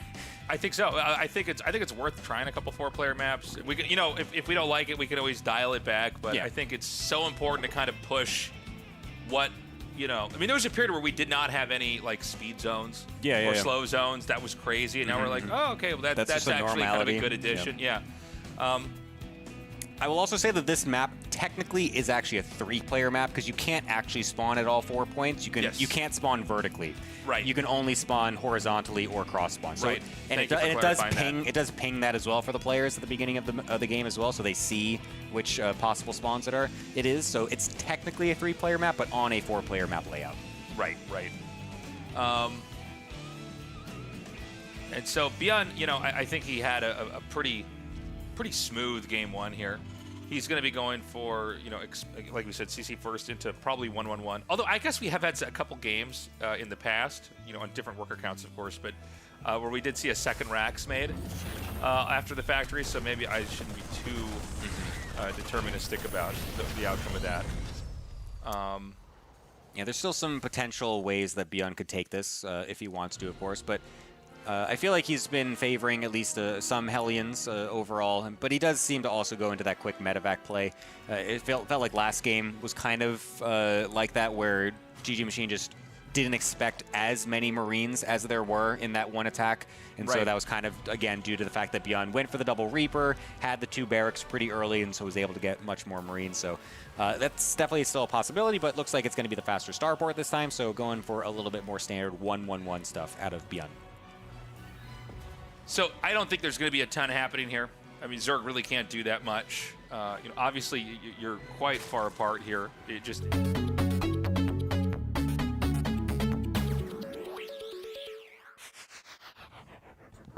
Hello, everybody. Welcome back. Thank you for waiting.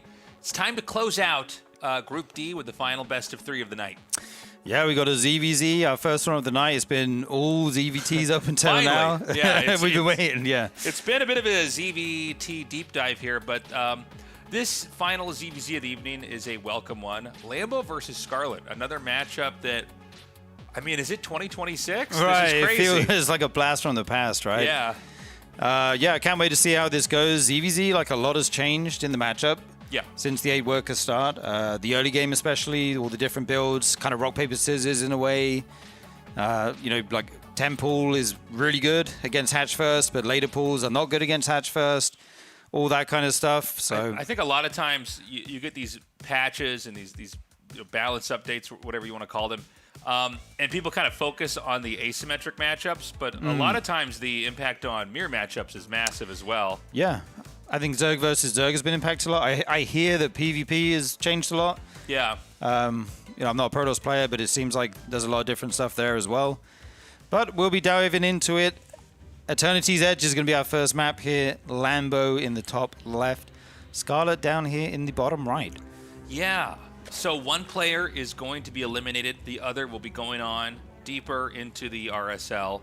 And of course, as a reminder for everybody, we're in Group D today. Group C is tomorrow. We had some scheduling conflicts that we had to accommodate for one of our players. So you didn't miss Group C, don't worry. And I just look forward to, you know, you were talking about PvP. We're going to have a lot of that tomorrow. So it'll be fun to kind of explore that matchup as well. Yeah, I want to see how PvP is looking. I also just want to see what Hero's doing on this patch, if he gets a PvZ at some point in the group. I'm always kind of looking at him at what Protoss's best plan is in each matchup, you know. He's kind of the Protoss North Star, right? As far as like who's on top of the meta and who kind of understands how to approach the game in the right way. Yeah, just kind of getting a closer look at all the little details on this map. Very cool looking map, by the way. Yeah, some of these maps are so detailed and kind of artistic and aesthetically pleasing these days. It's really nice. The map makers doing some really good work. Yeah, so right now, you know, as it happens sometimes in ZVZ, we're looking at the production tabs and it's identical, right? The pools are literally synced up. Drones are hatching at almost the exact same time. And we're probably going to stay like this until we have a deviation. Like right now, for instance, Scarlett's hatchery is going to be a little bit earlier. But for now, they are doing the exact same thing, right? Yeah. Milliseconds apart from each other and what's coming out. So nobody has the lead just yet. We've got the gas started for Lambo, and we're waiting to see if Scarlett will start her gas soon. Yeah, Lambo's gas pretty... Okay, wow. Oh, actually going to send a drone out to For this... a third hatch. To the gold base. I was about to say, I assume she would get a gas, because what else would you do? But this is exactly what you apparently want to do, is take a gold base right away. Now, this means link speed is going to be later. Yes. Link speed is incredibly impactful in the matchup ZVZ, right? I mean, Yeah. speedlings are just so much stronger. But the question is that the tech that Lambo is going to choose? We have a lot of games where Zerg just kind of turtle on 2 bases and go into a layer as well. Yeah, I'm kind of thinking, how do you even hold the gold base without ling speed? Like if Lambo decides to go into, you know, quick lings and banes. Yeah, I think you can. And just attacks it. But then the question is, will Lambo actually see it? Because, you know, it's kind of obscure. It's on the side of the map. If you make it look like you're playing a normal build back home, maybe you even do like a little fake mini wall or something like that. I'm not sure. There's some mind games here being played, definitely. And Scarlett does have a gas now. So maybe you just try to get to your ling speed at some point, and then you're going to be the aggressor, or I'm very curious how she's going to use this gold base. Yeah, well, I mean, obviously there's going to be a big uptick in mineral income here. Maybe it's going to be some kind of a roach play to bust down the entrance. We do have this the Baneling nest here being built right now by Lambo. Yeah. I think it's like difficult to transfer workers though. There's overlords outside the bases here. Unless you like shoo them away with queens, they may see the transfer. Like this overlord we see on the left of the screen will go down to the I don't think the you want normal to third transfer. base. Am I wrong? No, I think you're right. I was just wondering, like, how do you use this gold base, you know? I guess you just make some workers there, but... Yeah, I think you just throw some workers there. And it's not so much a launching pad for a closer attack. It's just sort of a boost in the minerals to the point where, you know, I think someone from Lambo, who's, you know, he is very calculated in what he needs to make in order to defend safely. You don't want to overmake or undermake, right? He may be thrown off, right? He sees no third base there, and obviously there's no third base there. Those are the two obvious places to go. But on any map where there's a gold base, you should at least have that in the back of your head, right? I mean, you should be trying to check that and confirm that. But we don't have that check coming in here just yet. Yeah, Lambo's wondering what's up right now. There is going to be a wall at the front, and Scarlett's going into +1 carry base. So this looks like it's going to be a mass ling build off the 3 base with a bit of extra eco with that gold. Lambo confirms there's no layer. So this is not a 2-base player. You'd already have your layer or some kind of tech going on. He has to know it's a gold base right now. He has to know something is up. There is a Bane nest in the wall. And he sees that there are drones here as well. So I wonder if Lambo's putting together the pieces here. This is a lot of links being made right now for Scarlett. Yeah. Lambo's armor upgrade is not going to finish before Scarlett's, right? So the armor upgrade is only going to equalize at best. So there's more Banes being made. And the attack is going to hit pretty soon here. Oh, I'm sorry. I think I actually got wires crossed in my brain. I thought that Scarlett had made the Roach Swarm, but it's actually Lambo that did that. Oh, yeah. Yeah, right now Scarlett's just pressuring, trying to see what she can get done. Lambo has Banes earlier than Scarlett, so for the moment he will be okay. This drone might actually dies. That might have ran around and seen the gold base there. I'm curious if... Oh, Lambo actually saw the creep. Okay, so he knows that there's a gold base down here. Yeah, even if he just saw creep, he would have also seen the workers when the creep was spotted, right? So he should have seen the blip on the map. Yeah. We've got more Banes being produced, and I mean, Lambo wants to obliterate this position over here. We don't have any roaches yet in the mix, so, Banelings, what they hit, they will kill. Yeah, Lambo decides it's just unacceptable to allow the gold base to keep mining. It'll be too far behind. Gonna just try and kill this and in one shot here, sending so many Lings and Banes down here. These 2 Lings could get 2 Banes. A very nice trade there, but he's got a Roach follow-up coming, but so does Scarlett.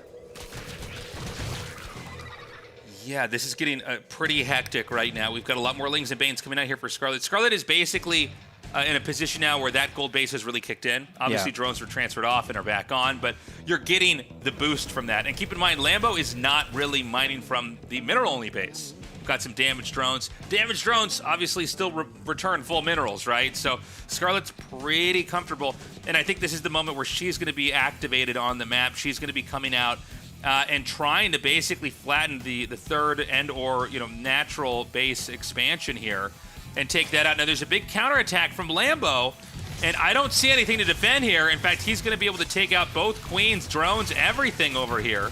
Yeah, all the queens going to fall here. So many Lings in that base. So a couple units going down to the gold as well. But the issue is all this army of Scarlet's at the front. Can Lambo actually make enough to hold on? I think his third is going to go down for sure. This might end up in some kind of weird low eco game if they both lose a bunch of drones here.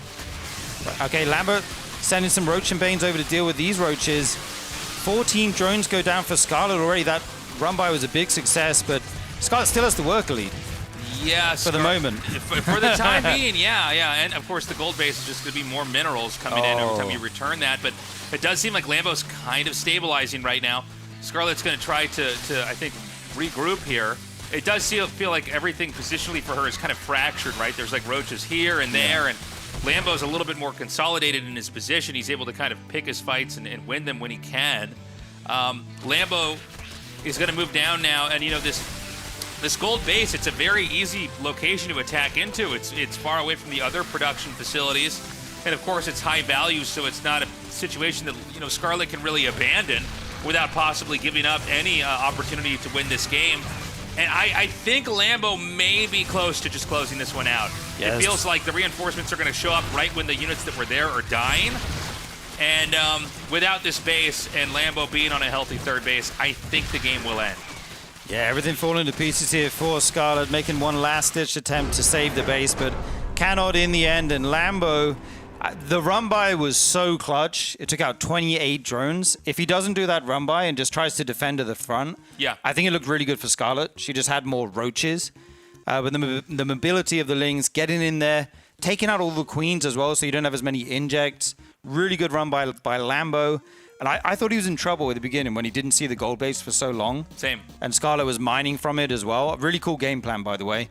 But yeah, Lambo, his tactics in real time were very good towards the end. Yeah, it's funny. I think had Lambo just kept everything back at his base and tried to defend, he would have lost. Yeah, possibly, right? Yeah. He took a kind of, a bit of a beating there, but killing so many drones and kind of, it makes the game so much messier for Scarlett because you have all these different positions you're both attacking from and trying to rally units from to that third base to kill. I mean, really nicely done there from Lambo. I thought he handled it really well. Cool ideas from Scarlett, but you can see that once the rush hasn't finished the game, it's like a tough position to play from. I mean, this is why we see people expand next to where the previous base is, right? You kind of grow in an organized way in a position on the map and not just taking bases everywhere. And that's because otherwise you end up with these positions that are just too complicated to manage. Yeah, the risk is higher and the reward is high as well. You know, that's why we don't take a goal base every game. Yeah. It's so hard to defend it, especially when you have roach, like just slow roaches. Scarlett went very roach heavy after the initial +1 carapace Ling pressure, which is good to kill your opponent, but it's not good to A, defend run bys, and B, defend your gold base, which is so far away from your natural. Right. So well done by Lambo. I think Scarlett put up a good fight. Yeah. We're going to go to Necropolis now for map number 2 here. Lambo with a 1-0 lead. Can Scarlett come back and tie this up, or are we going to see Lambo 2-0 and move on? I was about to say, this is the last group of the RSL. No, it's not. We have Group C tomorrow. Yeah. It is Group D. It's supposed to be the last group. But this will at least be the last match here for the night. So let's see if Scarlett can even this out, or Lambo moves on. Yeah, Scarlett, one of our players voted in this season. It would be a shame to see her go out in the group stage. Feels like she's been, more active in StarCraft recently. Of course, Lambo did very well at his first RSL last season, getting top 4.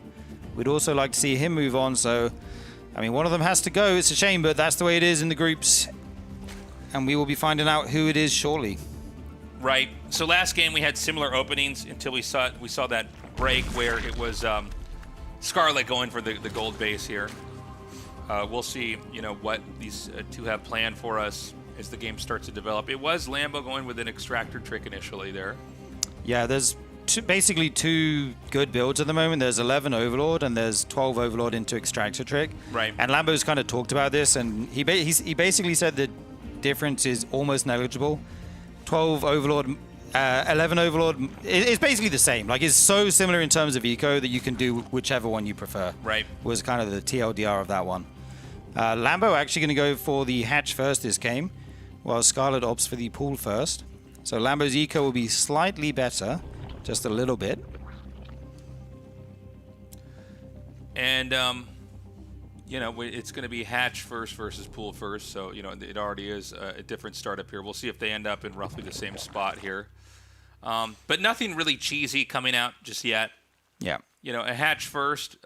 Some people would say hatch first versus pool if the pool isn't super early is like a little bit better, right? You kind of get a few more drones out. You get to get the resources from the other base. But a pool first keeps you safer versus cheesier stuff. It's sort of this this circular counter thing where, and none of them are hard countering each other either. It's just like now you're in slightly different positions where someone might be able to get a little bit ahead economically. Yeah. Yeah, indeed. Scarlett extractor tricks out the 19th drone there as well at 21. I like this. You just have a little period where you're waiting for that Overlord that you make at 19 after the Queen. So just being able to get that extra drone out a little bit quicker is nice, even though it looks weird to be supply blocked like that for so long. You can't mine from the natural yet anyway, so that's just the most optimal build order. And yeah, like we were talking about, hatch first slightly better against the 16 pool in terms of eco, but not too much that is unplayable or you have to all in after it or something like that. As we see the income graph here, both of them having a little turn, having some extra eco for a moment or two. And we're just in a droning phase. Lambo has started Zergling's speed, and Scarlett starts her speed as well. So the speed, I mean, it's negligible, the distance between these two. What we're really looking more to is, like, does someone start a layer while the other one takes a third hatchery? What kind of game are we going to have? Because, each of the different types of ZVZ styles have different properties when they interact with each other. So in this case, it's going to be the third hatchery put out here. Now, do we have a third hatchery at a third base by Scarlett to match this, or do we go into attack? That is the question. Scarlett's made a third Queen while Lambo has not, so that's where the extra minerals are going for the moment. Right. As both these players drone up, neither of them going for a pressure. Like, you often see Ling production start once the first inject pops, but both of them just using that inject to drone for the moment. Lambo now going to make some Lings, and the third base for Scarlett is going to be coming down just a little bit later on. Yeah, and you're seeing some different ideas on how to prioritize what to open up with here, and this is always one of the more interesting things in a fresh out of the oven, new patch iteration of the game, to kind of see those differences. and how they spell themselves out. And also, you know, what appears to end up actually being stronger. Oh. I'm sorry. I thought I saw her start Scoop, No, but she must have canceled it. She did cancel it, Okay. yeah. She definitely started it, but going to cancel it. She's going for 2 Evos right now. And Lambo's been making a lot of lings, which are going to make their way down to this third base. Is there actually anything here to save this for Scarlett? It looks like there is not. She's not even making a bunch of units at the moment, so this will just straight up be cancelled. The drone will die. There is a wall at the front, so I mean, as long as the control is good here, there are 3 queens to help out against the Zerglings. Starting to make the second layer of defense to, you know, plug this wall once again is Scarlett. Yeah, nicely done, but now Scarlett economically is going to be on her back foot because, you know, Lambo right now has Scarlett trapped at her base. In fact, he's going to come in, he's going to come in again and hit the queen. And this is going to be another queen that's killed, and you're going to lose money up to cancel. He needs That queen's going to die. Okay. Just gets the Evo in time there. Lambo's in such a good position. Yeah, That's so nice to force the Evos to make and cancel again. That's Right. wild. Yeah, that's very nice. And I mean, it's dangerous to cancel these, or the Lings will run in and get a full scout. Okay, he's going to plug the hole with a Roach. That's nice. The plus side for Scarlett is she has the much faster layer. Hers is already done. And because of that, she has the much faster Roach speed. And she's going double upgrades. And she's going to go for a Spire behind this as well. So Lambo's going to have the better eco, more mining for the moment. But the tech is all in Scarlett's favor. Wow. 300 extra minerals coming in for Lambo at the moment. He's going to try and hit a timing here. Move across the map, preferably before the mutas come out. The Spire's not even halfway done yet, so I think there's no worry of them being out in time to defend this. And he's going to drone behind it as well. Yeah. I mean, this is going to be really hard for Scarlett to play from. I got to say, Lambo is playing like a really masterful game. Yeah. There is roaches to defend here. And there is, you know, structurally a position you can kind of collapse behind, but now Scarlett's going to move out. Yeah, I think Lambo makes enough units to kind of threaten the third base, make sure Scarlett just doesn't take it for free. But behind that, he drones, and he continues his tech. He's getting his own Roach speed. He does need an Overseer scout at some point to know that the mutas are coming. Oh, he's... okay. That would have been huge. Yeah. Yeah, I think you're right. I think I actually didn't analyze that correctly a second ago. That you come out just to make sure that like they have to have enough to defend this, and they can't get a third base right away, and then you back up. Because right now Lambo is already in a very winning position. Doesn't mean that Scarlett can't reverse, you know, the direction this game's going. But basically Lambo's keeping Scarlett like pretty oppressed developmentally. You know, the third base is late. The tech, you know. Mutas are only just now hatching. That's going to be Scarlett's first real opportunity to try to come back. And by the way, the Lings could counterattack if Scarlett isn't thorough in defending this. Like, this could just be killed. In fact, I think this is going to go down. That would be a huge loss to lose this third base again. Oh, man. Lambo's playing so well. I mean, we've seen like 3 or 4, in a pretty short game, by the way, 3 or 4 like really good strategic moves that just put... you know, Lambo several paces ahead of Scarlett here. Yeah, he's been in control for a long period of this game, keeping Scarlett on 2 bases. She does have the tech advantage. She has the Mutalist out, but he was able to saturate his third base very early, so we have a huge income advantage for Lambo right now. And he's going into his anti-muta defense. He's getting his Spore Crawlers. He's going into the Hydralisk Den, +1 on the way. Okay, now there's enough roaches that you can't go in with the Lings. But this has kind of stunted Scarlett's economic growth so much. She has 62 drones, but she can't mine another base for so long here. Yeah, and then those drones, you're not going to get any real value out of them, right? I mean, StarCraft 2, it's kind of punishing in that sense, right? You don't get the super saturate on mineral patches. Another attack in here, and that will snowball the damage down again. Dude, this is crazy how well this game has gone for Lambo here. Now, Scarlett, she's not totally underwater yet. But this is a really uphill fight for her. I mean, you know, Lambo has played so perfectly at this point in time. Again, he's sat back on 3 bases. He's developing in a really healthy way. Scarlett is actually trying to push ahead with a 4th base here, by the way. Don't be confused when you see on the minimap. It's actually been Lambo that's been ahead all the time. I think someone could walk in, look at the minimap, and say, oh, Scarlett must be winning here because I see a 4th base making. Scarlett is trying to play catch-up. Yeah, just to talk about Scarlett's game plan here a little bit. She has not massed mutas here. She's just made a few mutas, to provoke the response from Lambo of going into Infestors, of going into Hydras. And the danger for Lambo in this game is that he makes too many units that are good enough against that are good against Mutas, that he can't survive a big Roach Ravager max out, which is what Scarlett's doing. She had double upgrade. She's just got a 2-2 finishing right now. If she hits as she's maxed out, you know, you can do really well with Roach Ravager into a Hydra-based army. Obviously, you have the Fungals there as well to help out. But that's kind of the game plan here. Make some mutas and then go for this Roach Ravager max. Yeah, and this is going to hit really hard. Lambo looks like he's going to set up for a counterattack, but this is actually intercepted by, I think, a counterattack set up here by Scarlett. So the counterattacking armies are going to be collided into each other. Lambo has a lot more and will chase this away. And Scarlett's going to pull the trigger. She's going to come up now, and she's going to try to hit this position. The angling's not that comfortable for Scarlett. A great fungal. A lot of damage on those Ravagers. Yeah, all the Ravagers get fungaled there. They try to walk back, but they're so slow. Lambo taking this engagement aggressively, trying to dive onto the Ravagers. Big counterattack at the 4th base of Scarlett. Take out all the drones and may get the base as well. And it looks like Lambo's starting to crush this army here. Yeah, Lambo fighting back really well. The counterattack killed off a decent amount of drones. There's so many more roaches pouring out of the position from Lambo, where we could see another counterattack come here, possibly hitting that 4th base. I was about to say no 4th. I think I see a drone going down and make a 4th right now. Yeah, right. Lambo starts a 4th just now, covered up by the units lost tab. There it is. And, you know, right now, I don't know that either side can attack into each other without suffering some losses, but Lambo's going to do a bit of a covert move here. He's going to basically burrow roaches right underneath this pop out and create this whack-a-mole position where Scarlett's going to lose drones and have to come chase these around and basically put out a bunch of different fires all over the map.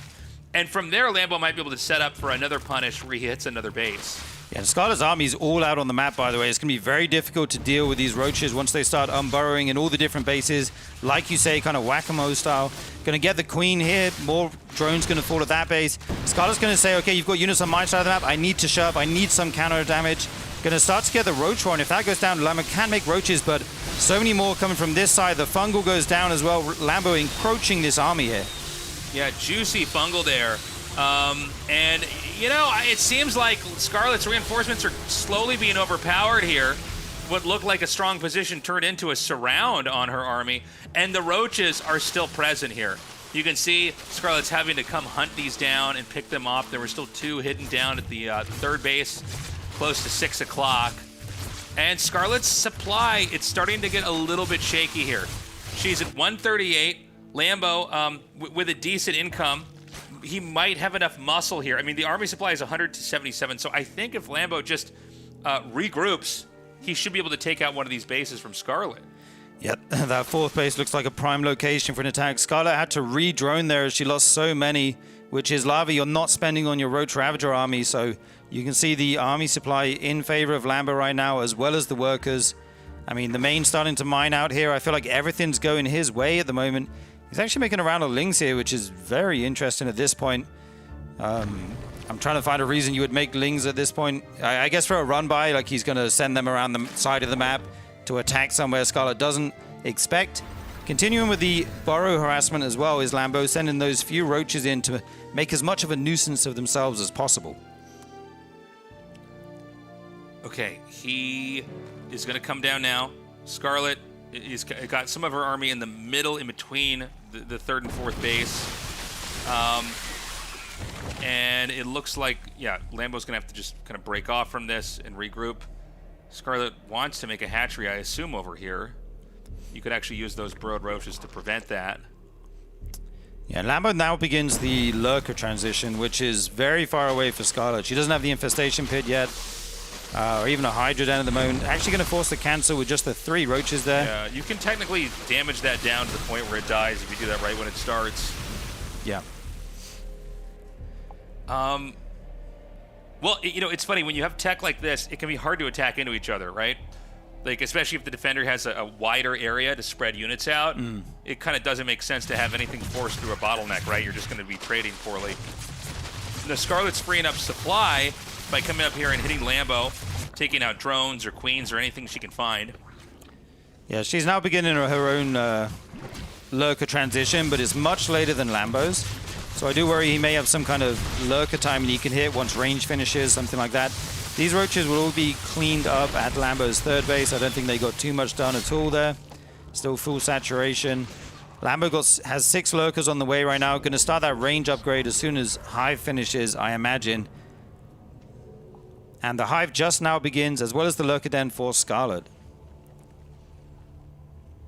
Okay. Scarlett going to move out here. Scarlett, I think, by the way, has gotten to the point in this game where, like, you know, this could go either way. I think Scarlett's, you know, dug herself out of that hole from earlier. I think this is still very winnable still for her. I do like Lambo's tech a little bit better. I think you can see Scarlett's playing a little bit of catch-up by getting the lurker tech of her own. These lurkers over here, it makes it very hard to ever hang out and try to fight for too long. You have to basically use those corrosive biles to pick off the lurkers. I wouldn't mind seeing some roaches sent onto another location here on the map instead of just trying to force a fight here. There is a counterattack coming from Lambo as well.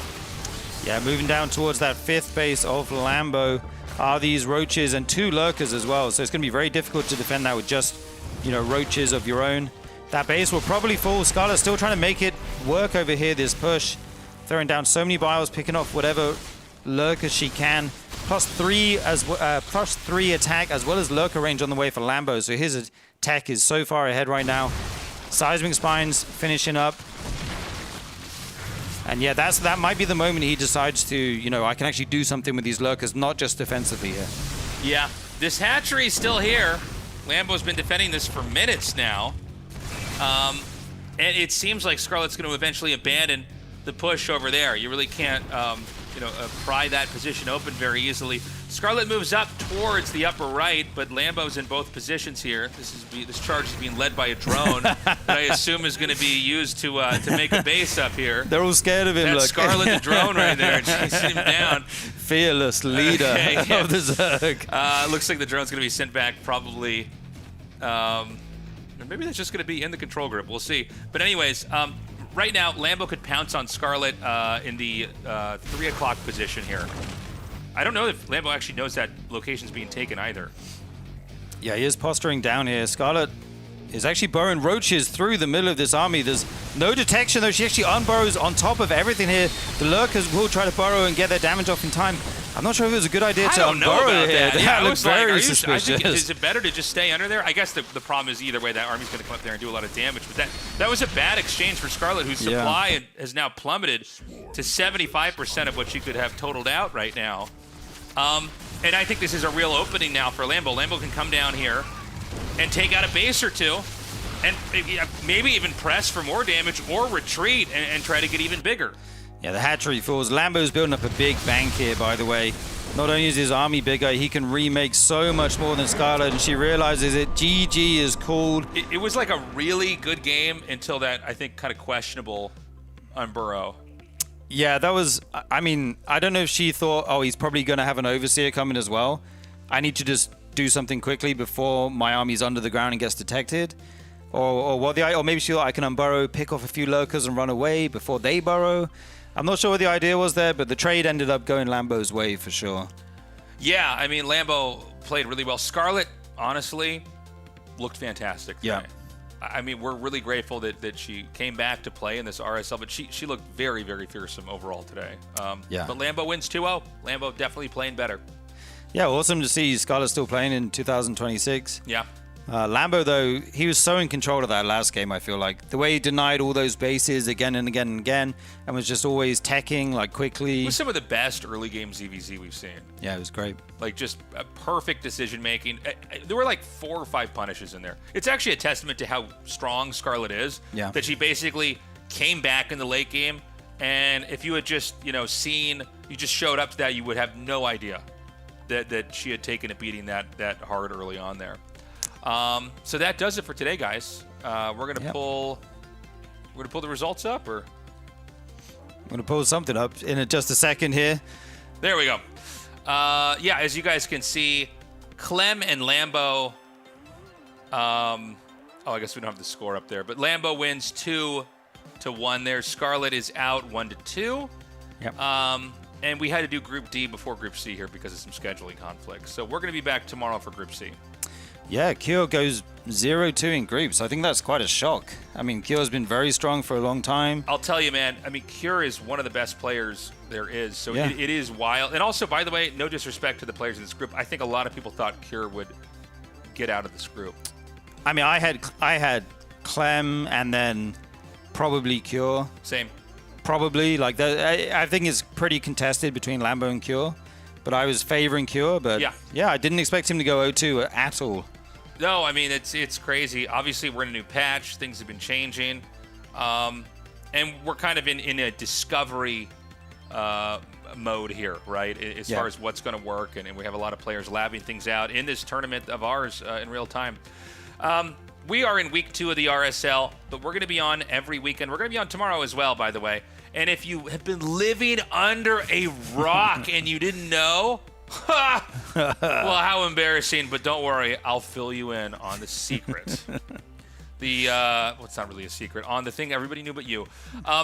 We're going to be at BlizzCon for the Season 6 finals. This is Season 6. The finals of this tournament you're watching will be at BlizzCon. Oh, baby. Artie and me are going to be casting it. We've been super excited to announce this for a while. And when we're done with this season, we're not done for the year. We've got another event coming up after this that we'll have more info to announce about that later.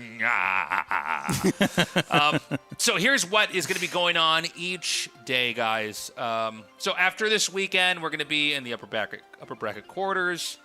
You see it all there. Yeah. I can't read. Yeah. Group C's tomorrow. That's all you need to know.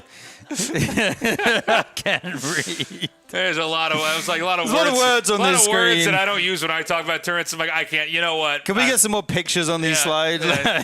Diagrams. So guys, listen. Viewers from Beijing and Warsaw, and most importantly, Dallas and North Sentinel Island. Your time zones are up here. We are starting this season, we have been, I should say, an hour earlier. Yeah. So it just made a little bit more sense for everybody working here. They could get on the train, get home a little bit earlier. And I'm happy to say the viewership's been the same or better. So that's good. So we did the right thing. Except for the people that can only join us at a later time. Sorry, you guys. But the show time has moved. Archon Studio. Oh, do we love Archon Studio. So Archon much Studio, love. if you're watching, I got some kisses for you. Couple little free kisses from Tasteless. I had to look away for that. They're not free, actually. I take it back. They're not they free sponsored us. So those are actually some very expensive kisses. Those are the most from expensive Tasteless. kisses in town, man. That's right. I'll give you a little bonus. They are the makers of the StarCraft tabletop miniatures game. And honestly, this product is incredible. Yeah. This is the kind of thing the StarCraft universe truly deserves. They did it justice. So check them out. They've been supporting the RSL since the day we announced. We are so grateful. We've got their figurines here in the studio. Ziggy's been painting them every day before we start the RSL. We're slowly getting our collection complete over here. A lot of time to put love into those figurines, by the way. It takes a lot of work and focus to get those painted. Very rewarding, though. Yeah. And, of course, it's also a game you can play as well. I'm really looking forward to us sitting down and playing a game with it this year. It's going to be a lot of fun. Also, guys, check out the Patreon. You can get all your different perks, like voting on the new maps for the next season, voting on which players you want to see in the RSL. You got your replays for your build orders. There's a Discord to hang out and chat. And, of course, you can also sign up on a free tier just to get emails and be notified of when our tournament's going live, when the next season is, all that kind of stuff. Yeah. We've got some merch you guys can buy as well. We've got mugs, hoodies, T-shirts. We've got pins. We've got mouse pads. We've got all sorts of stuff there. RSL related, esports related, other cool stuff there. Patreon supporters do get a discount. And, of course, we are trying to grow our YouTube. You know, it's kind of funny. So our YouTube is at, I think it's 14K or like around there. You know, every time we do a season, we get a big boost, got a couple thousand more subscribers, which thank you again for subscribing.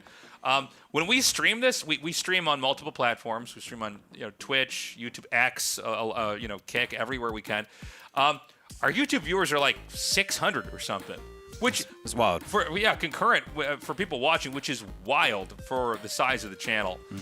So we're confident if we can keep growing this, it's going to get more and more algorithms. The StarCraft viewership on YouTube. I mean, YouTube's just the biggest thing there is on the internet, right? But we are steadily growing it. If you haven't signed up already, let people know. And another announcement, I think we're going to be doing reruns. We're going to experiment with this. Yeah. So we know, I mean, the reality is we're in Asia.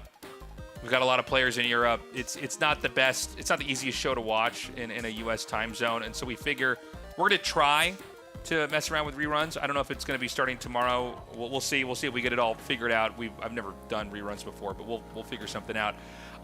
But you may see that on in a different time. You're not missing anything, but we do want to try.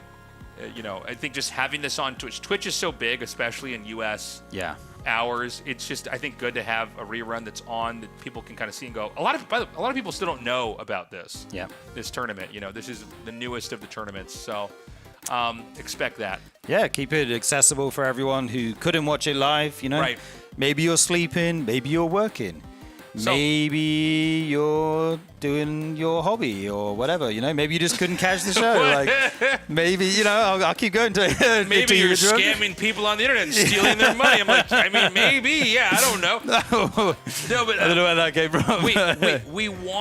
We want to get as many people to see this as possible. So let Americans know. We will probably have reruns coming up here very soon. Shout out America. Shout out America. Where the best casters in the world come from. Guys, thank you so much for joining us. We love you, and we will see you guys tomorrow for Group C. Take care. Bye-bye.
Bye.